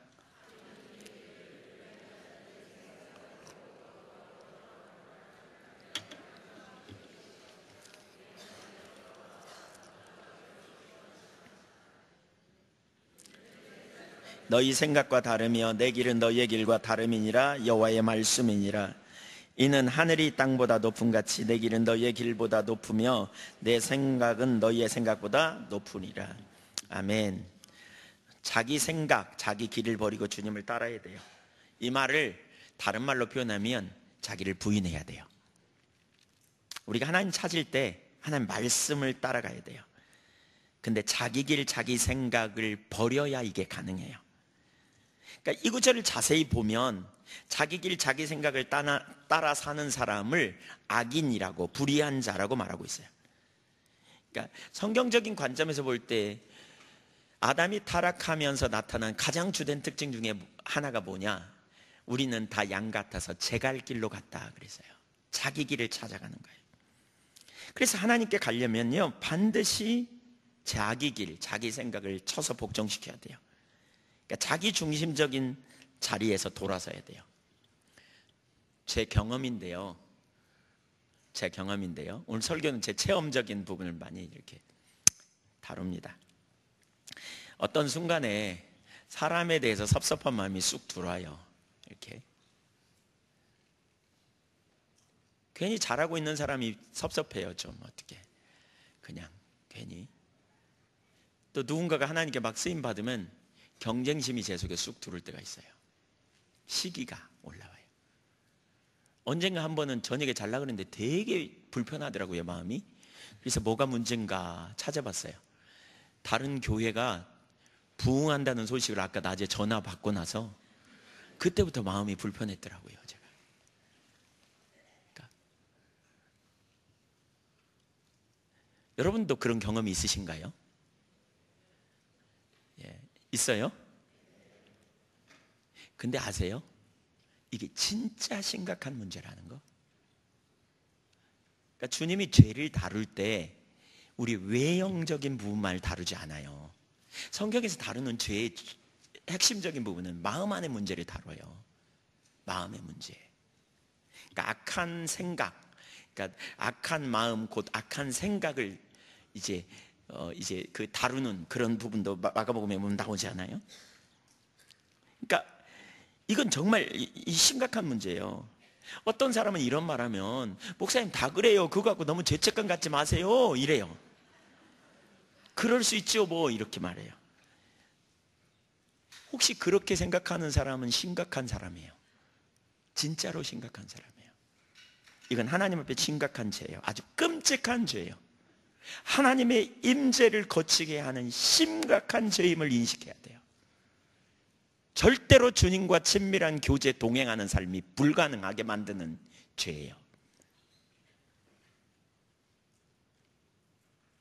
다른 사람에 대해 불편한 마음을 품는 거, 시기 질투하는 마음, 여러분 절대로 방치해서는 안 돼요.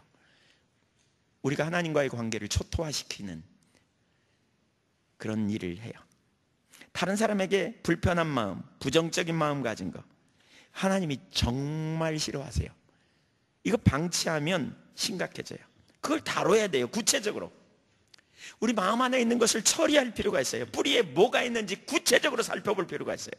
그러면서 하나님 앞에 철저하게 그 문제를 가지고 회개하고 다른 사람이 세워진 것으로 인하여 감사하고 기뻐할 수 있어야 돼요. 나는 하나님 나라, 하나님 편이고 나는 하나님 나라의 백성이라고 고백하면서 어떤 사람을 세워서 하나님의 일을 하면 너무나 귀한 일이죠. 너무나 소중한 일이죠. 근데 우리 옛사람은 그걸 불편해 하거든요. 우리 아담적 본성은 그걸 매우 불편해요. 자기중심은 내가 나를 세우려는 것이지요. 내가 나의 필요를 채우려는 거예요. 그래서 우리 안에 우리에게 올라오는 이런 것들이 있잖아요. 다른 사람에 대해 불편한 마음, 미워하는 마음, 또는 내 안에 연민, 또는 염려, 근심, 또 인간적인 생각, 이런 부분을 방치하지 마세요. 여러분 절대로 방치하면 안 돼요. 이거 방치하지 마세요. 철저히 회개하고 끊어내야 돼요. 중심에 회개해야 돼요. 자기중심으로 나타나는 특징 중에 또 다른 특징들, 그런 것들이 있죠. 상습적인 죄책, 상습적인 거짓말. 옛날에는 거짓말 안 했어. 예수 믿고 은혜 받았더니. 근데 어떤 순간 나도 모르게 거짓말을 슬금슬금해. 여러분, 우리가 자기중심으로 돌아가면요, 이런 거 하나씩 방치하기 시작하잖아요. 그러면 우리 속에 무수히 올라오는 거 아세요? 그리고 내가 예수 믿기 전에 가장 열려 있었던 습관적인 죄가 나를 어느덧 장악하고 있어요. 장악해요. 주장해요. 그것이 통치해요. 자기중심적으로 나타나면 그래요. 사실 그러면서도 말씀을 들으면 잠깐 찔려요. 그리고 아이고 십자가 공로를 의지해서 주님 앞에 나가야 되겠네. 아이고 주님 잘못했어요. 용서해 주세요. 그리고 땡이야. 그리고 여지없이 몇 시간도 안 지나서 또다시 거짓말해. 과장하고 사람에게 잘 보이려고 그러고 여지없이 시기 질투가 올라와 또 판단하고 아이고 하지 말아야 되는데 아이고 그러고 금방 또 해.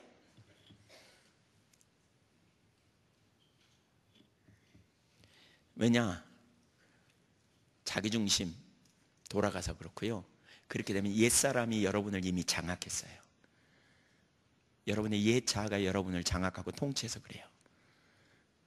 예수님이 주인이 아니고요. 여러분의 옛 자아가 여러분의 왕이 됐어요. 그래서 여전히 옛 습성이 그대로 올라와요. 그렇게 살면서 합리화하죠. 그러니까 친밀한 교제가 안 돼요. 진짜 심각한 사람이 그렇다니까요. 다 그래요 목사님. 그렇게 우리가 그렇게 살 수 있나요? 이런 사람 심각한 사람이에요. 여러분 중심에 회개해야 돼요. 여러분이 이 자리에 있다면 진짜 중심에 회개해야 돼요.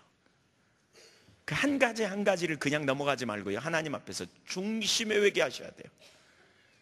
중심에. 내 길로 살았던 것, 내 길을 모색했던 것, 내 생각을 가지고 붙들었던 것, 그 생각들이 되게 유치해요. 진짜 유치해요. 그냥 경쟁심이 올라와갖고 누가 잘 나가는 꼴을 보면 그냥 그러고 사람들이 그에게 몰리는 꼴을 보면 그냥 유치하게 경쟁심이 생겨가지고 그냥 그 사람하고 말도 안 하고 그 사람은 왕따 시키고 저 사람 안 나타나면 기분 좋다 이런 생각이 막 올라오고 너무너무 유치하지 않아요? 치사하게. 그게 머릿속에서만 빙빙 도는 사람도 있는가 하면 실제 행동하죠. 그렇게. 근데 그걸 방치해 그냥. 그러면서 주님 찾아지나? 그러면서 예배해. 예배가 깊이 되나? 절대로 안 돼요.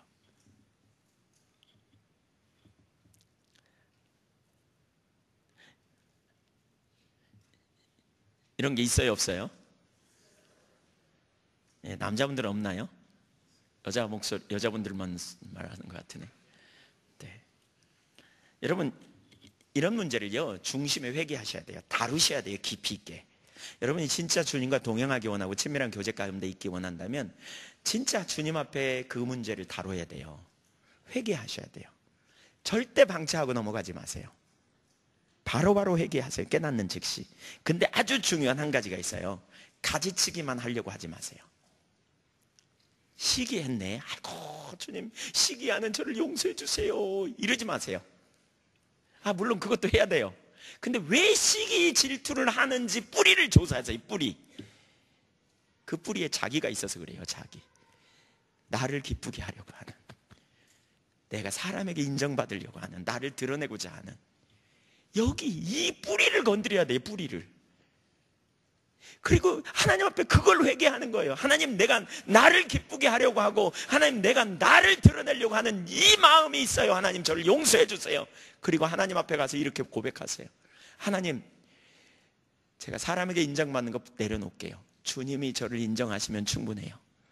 여기까지 가야 돼요. 주님 안에서 안식을 경험하는 자리로 가야 돼요. 여러분, 연민이 상습적으로 여러분에게 올 수 있어요. 자기가 자기를 불쌍히 여기는 거, 이 불신앙의 징조에서 나온 겁니다. 불신앙의 징조들 중에 염려가 있고, 그쵸, 원망하고 불평하고, 그 다음에 연민으로 가죠. 연민. 상습적인 연민에 빠져 있는 사람들이 있어요.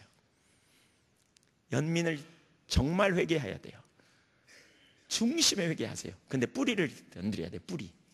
가지치기만 하지 마세요. 그 뿌리에 뭐가 있는가를 보셔야 돼요. 연민 어디서 왔어요? 불신앙이에요. 하나님 못 믿어서 그런 거예요.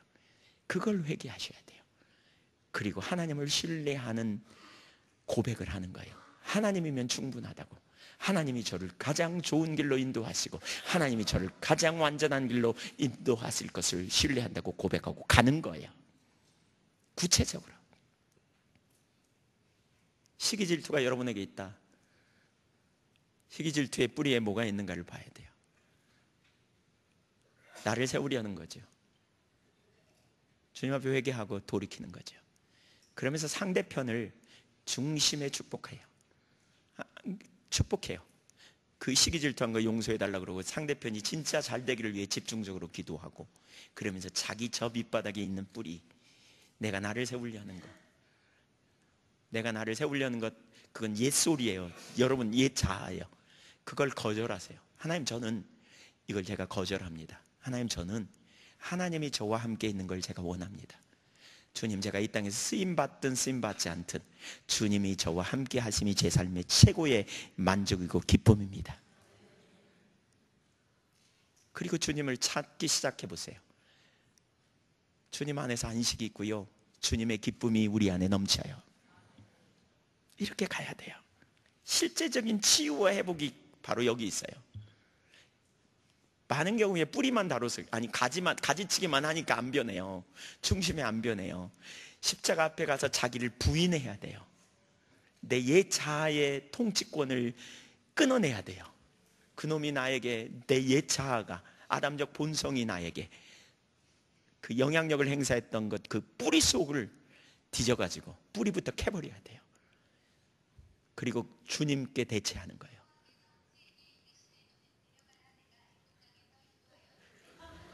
할렐루야.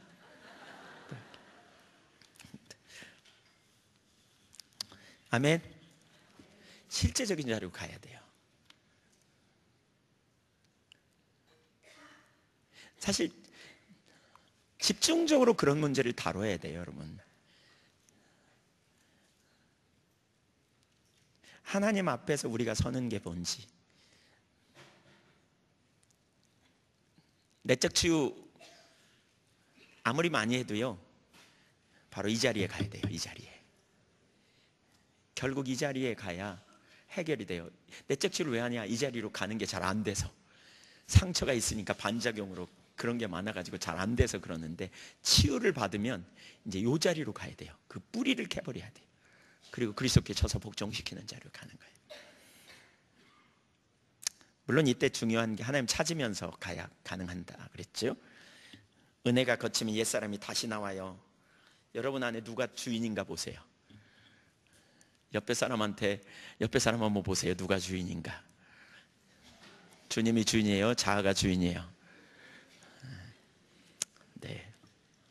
네 번째, 하나님을 찾는 자가 가져야 될 요소. 하나님을 찾는 자가 가져야 될 요소.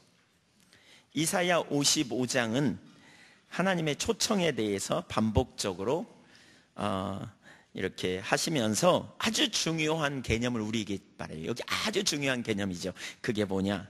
들으라 라고 반복하세요. 들으라. 그러니까 이사야 55장 2절, 내게 듣고 들을지어다. 55장 3절, 너희는 귀를 기울이고 내게로 나와 들으라. 우리 신앙은 하나님과의 친밀한 교제입니다.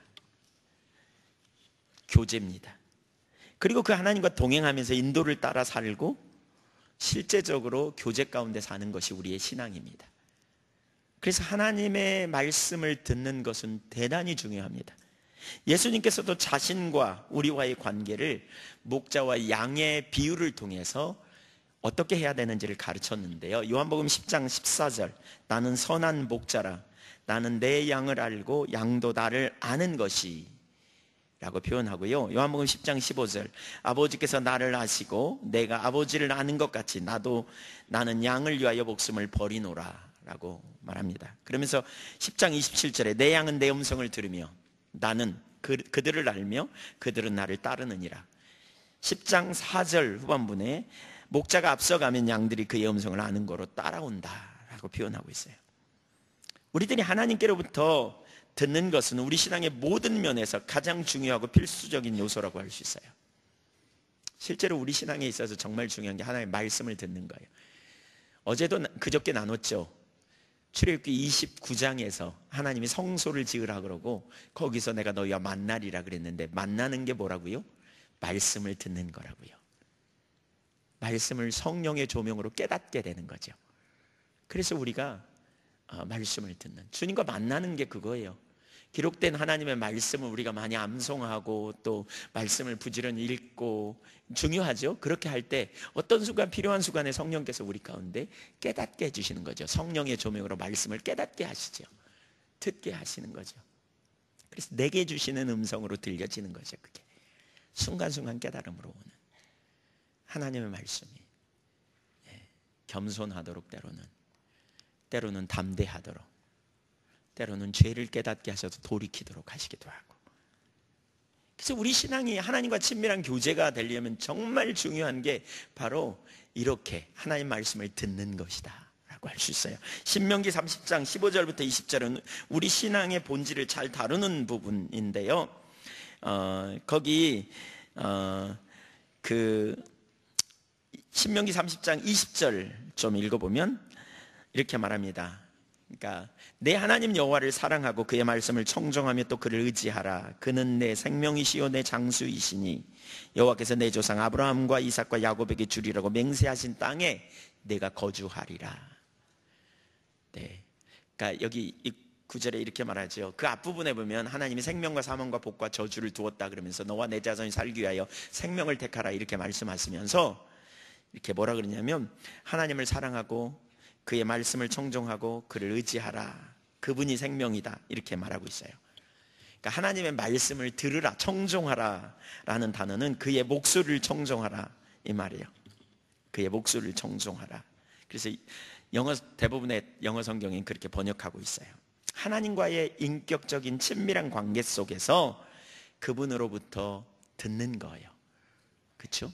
그분의 말씀을 아까 성령의 조명으로 깨닫게 된다 그랬잖아요. 듣는 거예요. 우리가 하나님과 온전한 관계에 있으면 하나님을 사랑하고 하나님을 의지하는 가운데 하나님의 말씀을 소중히 여겨 듣게 됩니다. 여기서 듣는 것의 중요한 한 부분이 있어요. 보세요. 아무렇게나 듣는 게 아니에요. 들을 때도요, 우리가 하나님 중심에 있을 때 들어야 돼요.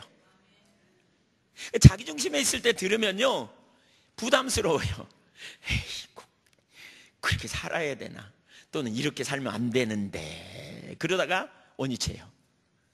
하나님을 사랑하고 하나님을 의지하는, 여기 의지하라는 말은 들러붙어라 그 말인데, 의지할 때 하나님을 사랑하는 것과 하나님을 의지하는 믿음을 가질 때에, 여기 하나님 사랑한다는 건 아까 하나님이 최고의 가치가 되고, 그렇죠? 하나님이 우리의 전부 되는 그 자리에 있을 때 그분의 말씀을 소중히 여기기 때문에 그분의 말씀을 듣는 것이 이 가치가 해야 돼요. 그렇게 돼야 그분의 말씀이 우리의 삶에 실제가 되고 전환이 일어나요. 개에게 진주를 던지지 말라, 돼지에게 진주를 던지지 말라 그러잖아요. 사실 우리가 자기중심으로 돌아가면 개나 돼지처럼 됩니다. 영적인 분별력이 가리고요, 하나님의 말씀이 우스워집니다. 아무도 예외가 아닙니다. 다윗도, 그렇게 놀랍게 쓰임받은 다윗도 십계명을 몰라서 우리 아이 안에 밧세바를 범한 게 아닙니다. 자기중심으로 돌아가면 하나님의 말씀이 가벼워져요. 쉽게 대해져요. 아무렇지도 않게 여겨져요. 근데 진짜 하나님 중심적인 삶에 우리가 서게 되면, 하나님을 사랑하고 하나님을 의지하는 자리에 하나님 경외하는 마음을 가지면 그분의 말씀이 우리 가운데 무게감이 있어요. 아무렇게나 지금 못해요. 반드시 순종해야 될 자리로 가는 거죠. 그래서 하나님 중심에 있어야 이게 가능해요. 같이 가는 거죠. 네.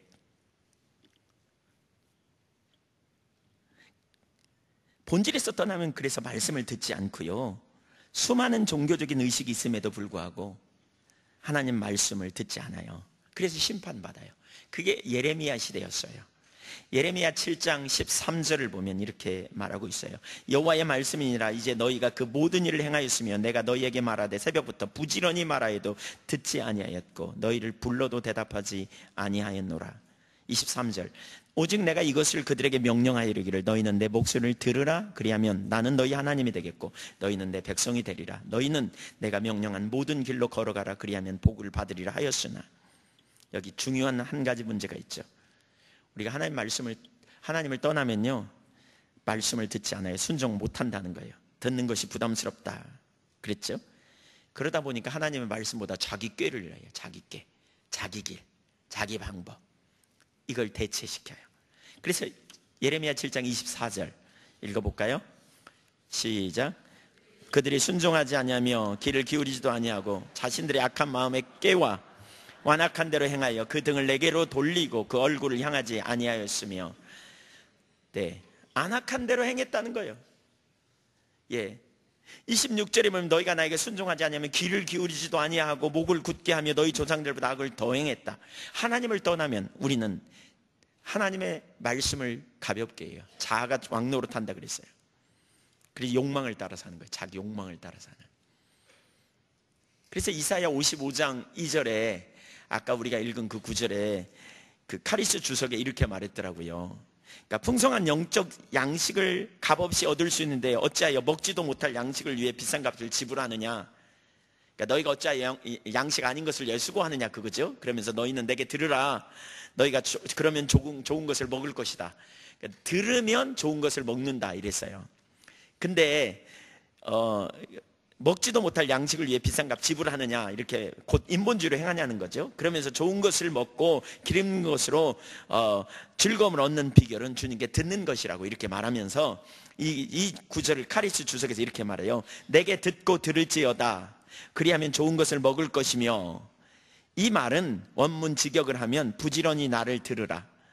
그리고 좋은 것을 먹으라이다.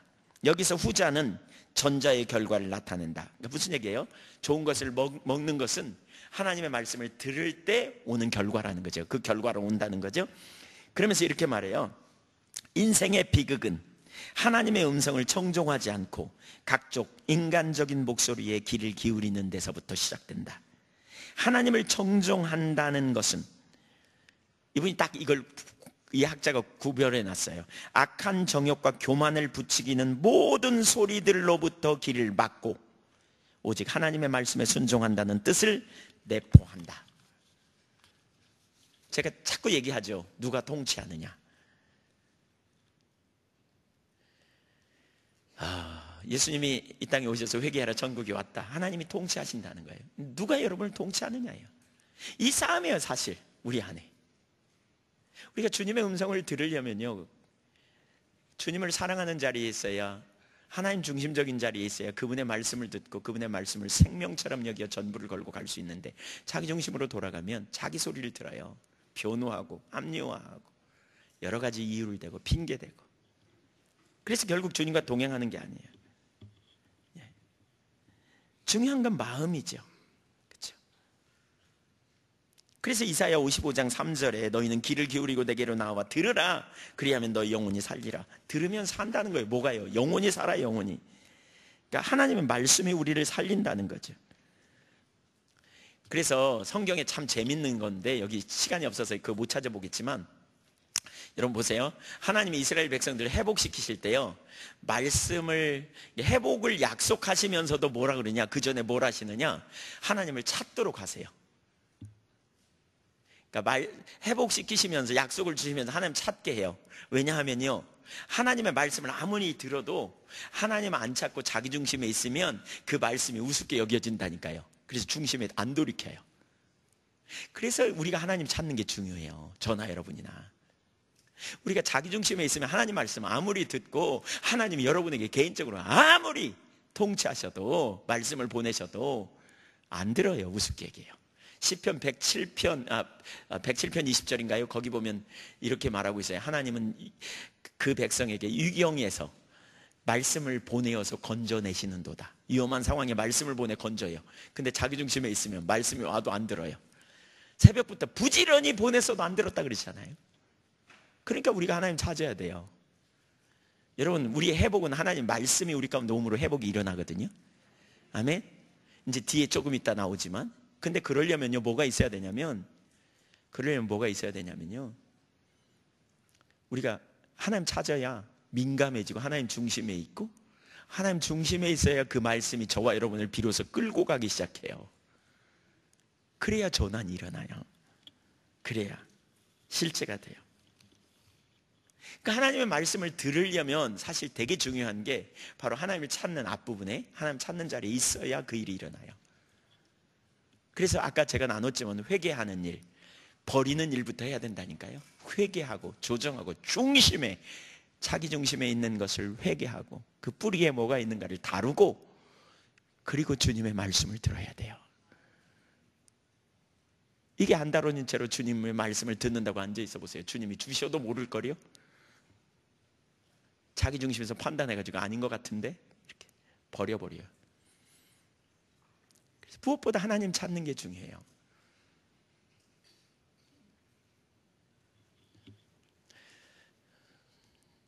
저 개인적으로 확신하기는, 성경도 그렇게 말하고 있고 수많은 믿음의 선진들도 그렇지만, 저는 정말 절박하게 체험하는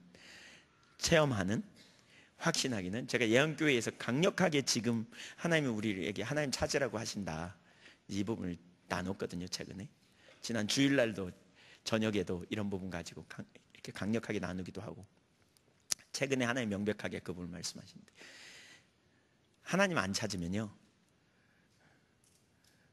절대로 하나님의 유업 누릴 수 없어요. 십자가에 의한 삶, 십자가 복음의 터를 이루는 삶 불가능해요. 그러고도 잠깐 살았다면 그건 은혜로 잠깐 사는 거예요. 그러고도 산다면 그건 은혜로 잠깐 사는 거예요. 얼마 못 가요. 금방 뽑혀요. 하나님 안 찾는 사람들한테 말씀을 아무리 선포해도요 다 박아버려요. 우리 안에 있는 변호사의 유능한 변호사, 자기를 변호하려는 합리화된 생각으로 탁탁탁 막아버려요. 안 들어요. 그게 무너져야 돼요. 내 안에 있는 자기중심성, 나를 기쁘게 하려는 거, 내가 나를 스스로 하려고 하는 거, 과신하는 거, 거기서 나온 자기를 스스로 변호하고 스스로 살 길을 찾으려는 이게 박살나야 돼요. 이게 깨져야 돼요. 그래야 하나님 말씀이 여러분을 끌고 가기 시작하고 여러분의 삶에 능력이 있고 여러분의 삶에 실제가 돼요.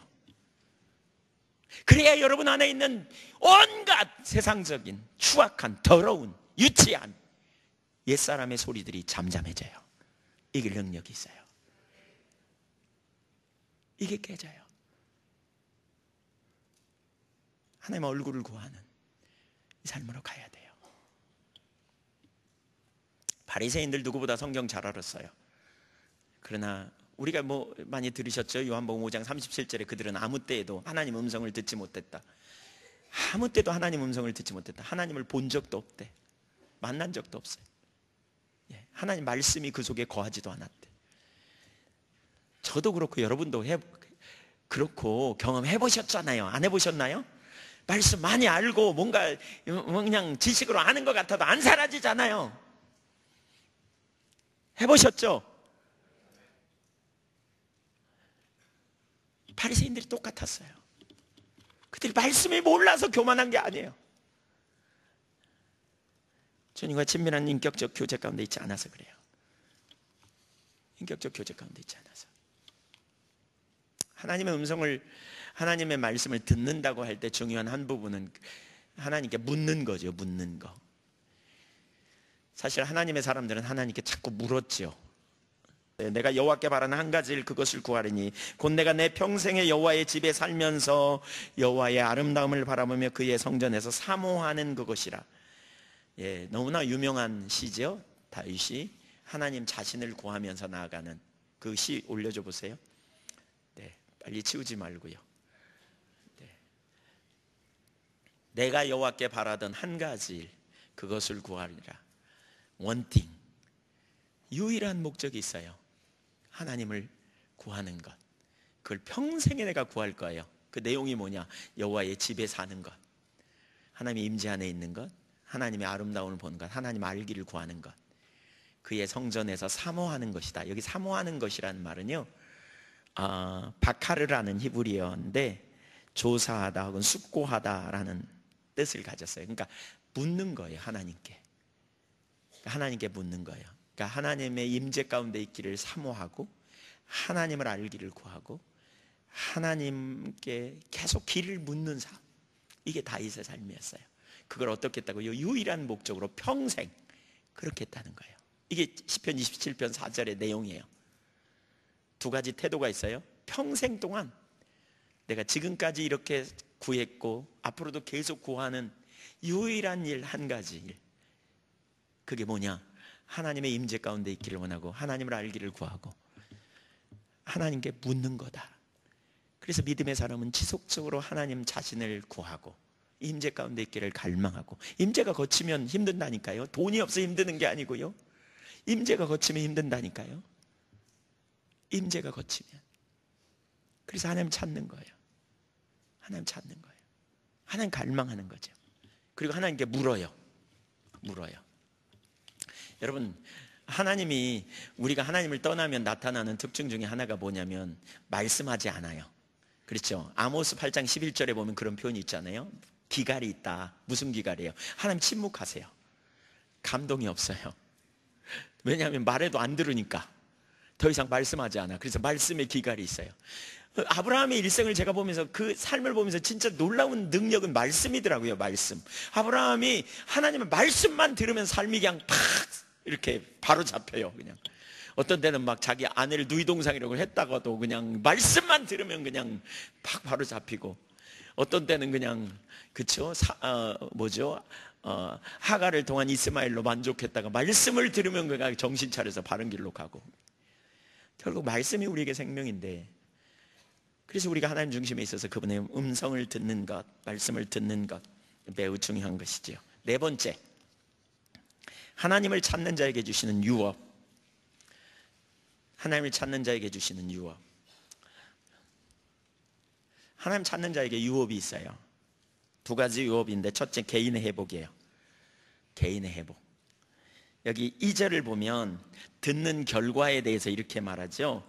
2절 보면, 너희가 어찌하여 양식이 아닌 것을 위하여 은혜를 달아주면 배부르게 하지 못할 것을 위하여 수고하느냐. 그러면서 내게 듣고 들을지어다. 그러면서 그 다음에 그리하면 너희가 좋은 것을 먹을 것이며 너희 자신이 기름진 것으로 즐거움을 얻으리라. 3절에도 보면 너희는 귀를 기울이고 내게 나와 들으라. 그리하면 너희의 영혼이 살리라. 산다는 거죠. 영혼이 살아요. 그리하면 회복이 일어나요. 목마른 자들이 풍요케 된다는 거예요. 주님의 말씀을 들으면 영혼이 살아나요. 회복돼요. 놀라운 역사가 일어나요. 이사야 30장을 보면 이스라엘 백성들이 영적인 소경이 돼가지고 나타난 결과가 1절부터 17절까지 나오거든요. 수많은 억압이 있어요. 근데 거기서부터 하나님이 회복시키실 때 그러니까 18절을 보면 이제 하나님이 그들에게 이제 그 하나님을 찾게 하세요. 그러니까 되게 중요한 게 여기 있어요. 하나님을 찾아야 회복이 일어나요. 하나님이 찾으려는 의도를, 회복시키려는 의도를 다 갖고 계셔도 결국 찾게 하세요. 에스겔서 36장에도 보면 하나님이 너희가 더럽힌 나의 이름을 내가 아꼈다 그러면서 포로로 잡혀가서 그들이 이렇게 너희는 여호와의 백성인데 어떻게 포로로 잡혀왔냐 그러면서 하나님의 이름이 땅에 떨어졌다 그랬잖아요.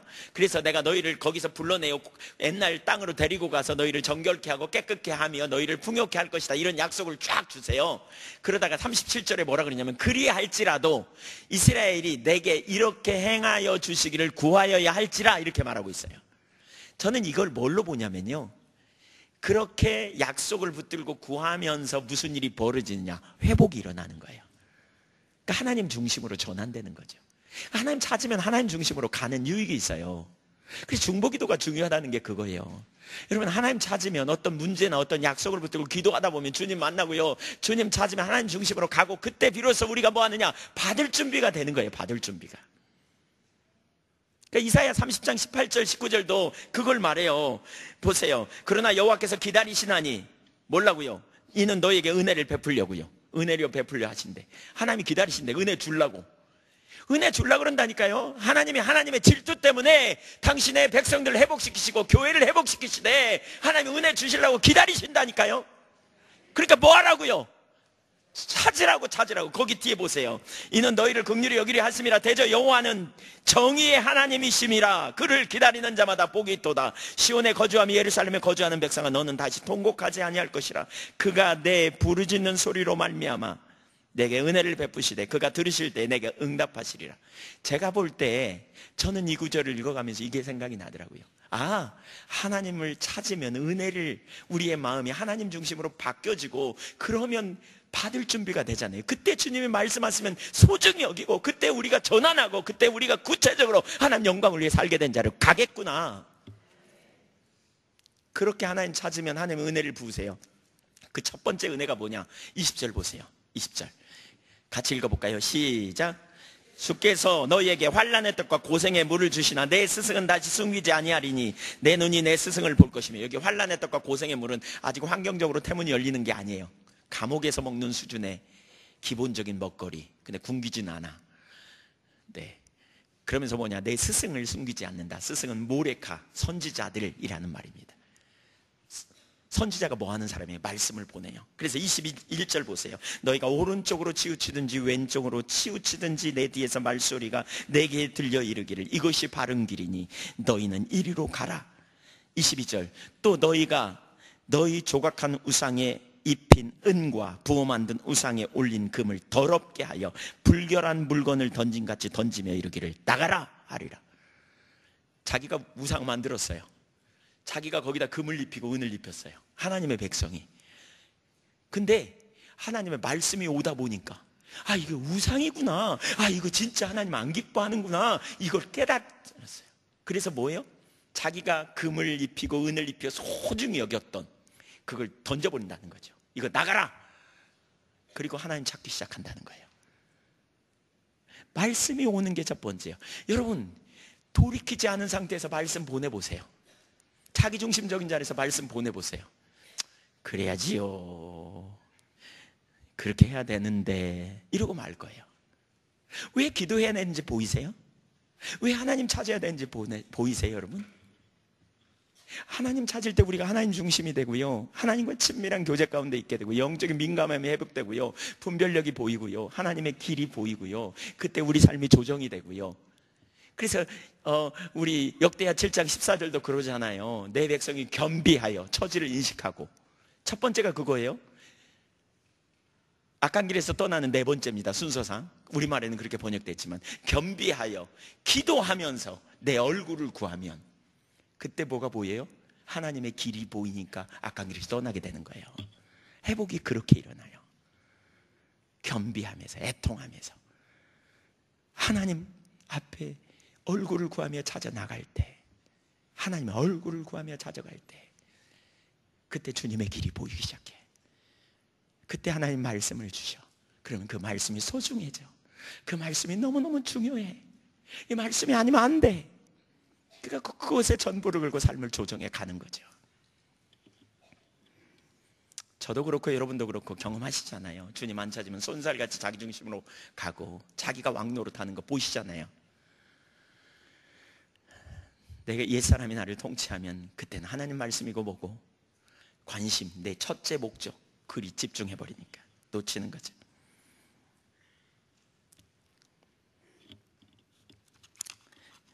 그렇게 될 때 하나님의 일에 우리의 삶을 드리는, 결국 23절 보세요. 23절, 이사야 30장 23절. 내가 땅에 뿌린 종자에 주께서 비를 주사 땅이 먹을 것을 내며 곡식이 풍성하고 기름지게 하실 것이며 그날에 내 가축이 광활한 목장에서 먹을 것이요. 이때 뭐가 있어요? 풍요가 있어요. 이때 뭐가 있어요? 유업이 주어지기 시작해요. 이때 유업이 주어지기 시작한다고요. 여기서 우리 오늘 이번 주에 집중적으로 살폈죠. 열방의 유업, 부의 유업. 어제 아침에 얘기를 들으니까 부의 유업을 나눴더니 잠이 안 왔다고, 자는 분이 없었다고. 부의 유업을 좀 더 나눠야 되는데 시간이 아쉬웠다고. 더 들어야 되는데. 우리가 좋아하는 부의 유업, 성령 사역의 역사의 유업, 여러분 그 유업들요, 부흥의 유업, 열방의 유업, 유업들요, 거기서 주어지는 거예요. 거기서. 그리 가야 돼요. 그리 가면 주님이 하세요. 저는 개인적으로 이런 일들을 되게 많이 봐요. 교회 안에, 제가 섬기는 예한교회 안에. 제가 볼 때 소망이 없는 가정 같았어요. 맨날 싸우고. 근데 어느 날 오더니 교회 앞 예배당에 와가지고 주일날 앞에 앉아가지고 눈물 콧물 쏟고 매주 그냥 뒤집어진. 여러분 하나님이 움직이시면요 정말 놀라운 회복이 일어나는 걸 봐요. 교회를 통해서도 하나님이 정말 놀라운 일들을 이루는 걸 봐요. 그분이 행하시니까. 여러 가지 부분에서 너무나 놀라운, 주님이 임하시면 그 삶이 변하고 가정이 달라지는 것, 너무나 그 과정 중에 자연스럽게 일어나더라고요. 근데 하나님 찾아야 그 일이 일어난다니까요. 왜 하나님 찾으라고 그러는지 아시겠어요? 거기 가야 돼요. 열방의 유업, 두 번째 열방의 유업이에요. 이렇게 하나님 찾는 자에게 영원한 언약을 주세요. 55장 3절 보세요. 후반절, 내가 너희를 위하여 영원한 언약을 맺으리니 곧 다윗에게 허락하는 확신한 은혜니라. 4절 같이 읽습니다. 보라, 내가 그를 만민에게 증인으로 세웠고 만민의 인도자와 명령자로 삼았나니. 여기 그가 누구냐면 다윗의 자손 메시아이신 예수 그리스도입니다. 예수 그리스도 안에서 신약교회에 주신 유업이라고 할 수 있는데, 5절, 이 5절이 그 유업이라고 할 수 있는데, 시작. 보라, 내가 알지 못하는 나라를 내가 부를 것이며 너를 알지 못하는 나라가 내게 달려올 것은 여호와 내 하나님 곧 이스라엘의 거룩하신 이로 말미암음이니라. 이는 너를 영화롭게 하였느니라. 알지 못하는 이방 나라들을 부르고 또한 그들이 달려오게 됩니다. 열방을 섬기는 일을 하게 됩니다. 열방을 유업으로 얻게 된다는 거예요. 어떻게 그런 일이 있습니까? 하나님이 영화롭게 하셔서, 그들을 영화롭게 하셔서, 이는 이스라엘의 거룩하신 이가 너를 영화롭게 하였기 때문이다 그랬어요. 영화롭게 했다. 60장은 이 부분을 정말 잘 우리에게 반복적으로 보여주는데, 이사야 60장 1절, 일어나라 빛을 발하라. 이는 내 빛이 이르렀고 여호와 영광이 내 위에 임하였음이라. 2절, 보라, 어둠이 땅을 덮을 것이며 깜깜함이 만민을 가리우려니와 오직 여호와께서 내 위에 임하실 것이며 그의 영광이 내 위에 나타나리니. 우리 가운데 빛이 없어요. 근데 영광의 주님이 오시면 우리 위에 빛이 있다는 거죠. 난다는 거죠. 우리는 발광체가 아니에요. 우리는 우리 안에 본래 그 능력이 있는 게 아니에요. 주님이 우리 안에 오실 때 우리는 반사하는 거예요. 그 결과가 3절에 있어요. 나라들은 내 빛으로, 왕들은 비치는데 광명으로 나오리라. 열방이 온다는 거죠. 7절, 게달의 양무리는 다 내게로 모일 것이요 느바요새 순양은 내게 공급되고 내 제단에 올라 각 기꺼이 받음이 되리니 내가 내 영광의 집을 영화롭게 하리라. 가축, 양, 많이 모이게 된다는 거예요. 9절, 곧 섬들이 나를 앙망하고 다시스의 배들이 먼저 이르되 먼 곳에서 내 자손과 그들의 은금을 아울러 싣고 와서 내 하나님 여호와의 이름에 드리려 하며 이스라엘의 거룩하신 이에게 드리려 하는 자들이라. 이는 내가 너를 영화롭게 하였음이라. 부귀가 온다는 거예요. 부가 몰려온다는 거예요. 하나님이 함께하면, 하나님의 영광이 나타나면, 하나님이 함께 하실 때 하나님의 놀라운 일을 이루시는 거죠. 여러분, 이런 일들이 주님이 우리에게 주신 유업임을 믿으시기 바랍니다. 전 개인적으로 사실 정말 어떤 데는 꿈꾸는 것 같습니다. 제가 주님 앞에 쓰임 받는 게, 제가 나누는 건 제 속에 어떠한 정말 아무것도 없습니다. 제가 똑똑하지도 않습니다. 제가 뭔가 내놓을 만한 거리가 아무것도 없습니다. 신학을 많이 한 것도 아니고요. 대학원 3년 했습니다. 근데 상당히 많은 분들이 그런 표현을 합니다. 설교를 지속적으로 들으면서 삶이 변했다, 이런 얘기들. 애국의 선교사님들 어떤 분은 그러더라고요. 고아원을 하는데 모아놓고 주일날 설교를 들으면서 너무나 놀라운 전환이 일어나더라, 이런 얘기도 듣기도 하고. 제가 꿈꾸는 것 같습니다. 이 누가 하는 일이에요? 하나님이 하시는, 하나님이.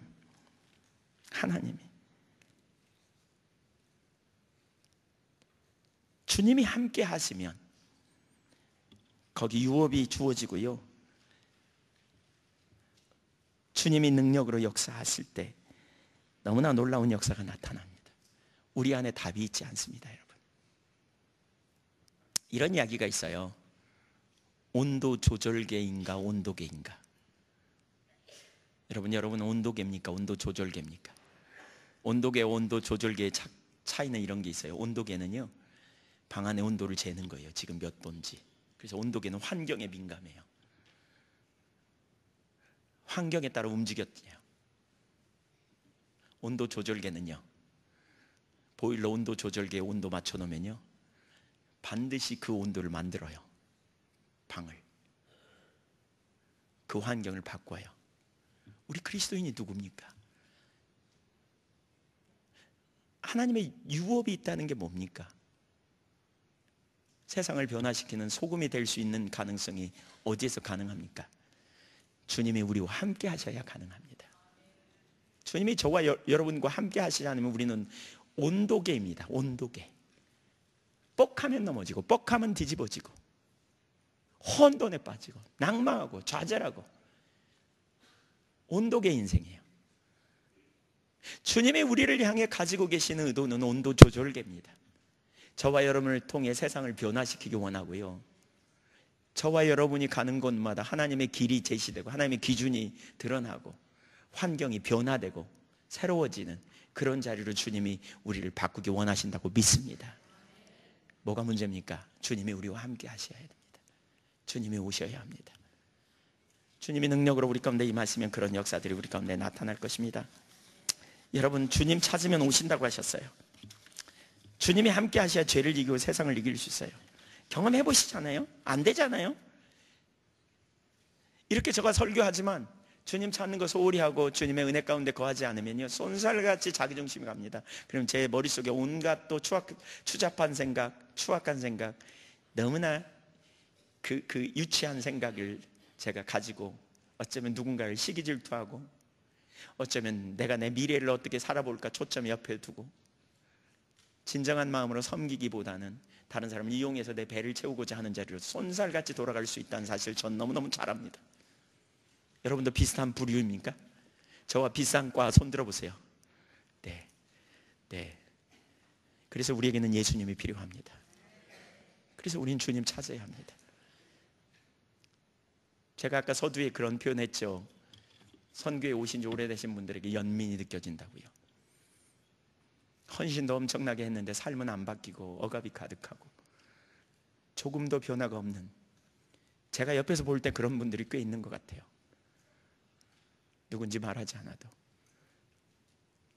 여러분이 그 상태라면 하나님 앞에 분위기 따라서 흘러갈 게 아니고 정직하게 여러분 자신을 살펴보십시오. 여러분 삶의 변화를 경험했는지, 여러분 정말 전환이 일어났는지 보십시오. 분위기가 아무리 대세가 그런다 할지라도 내가 안 변하면 여러분 아무것도 안 변한 겁니다. 그 문제 가지고 우리는 고민하고 씨름하고 주님 찾아야 해요. 주님께 나가야 돼요. 아멘. 감사한 것은 지금 그때예요. 저와 여러분이 그 자리에 있기를 간절히 원합니다.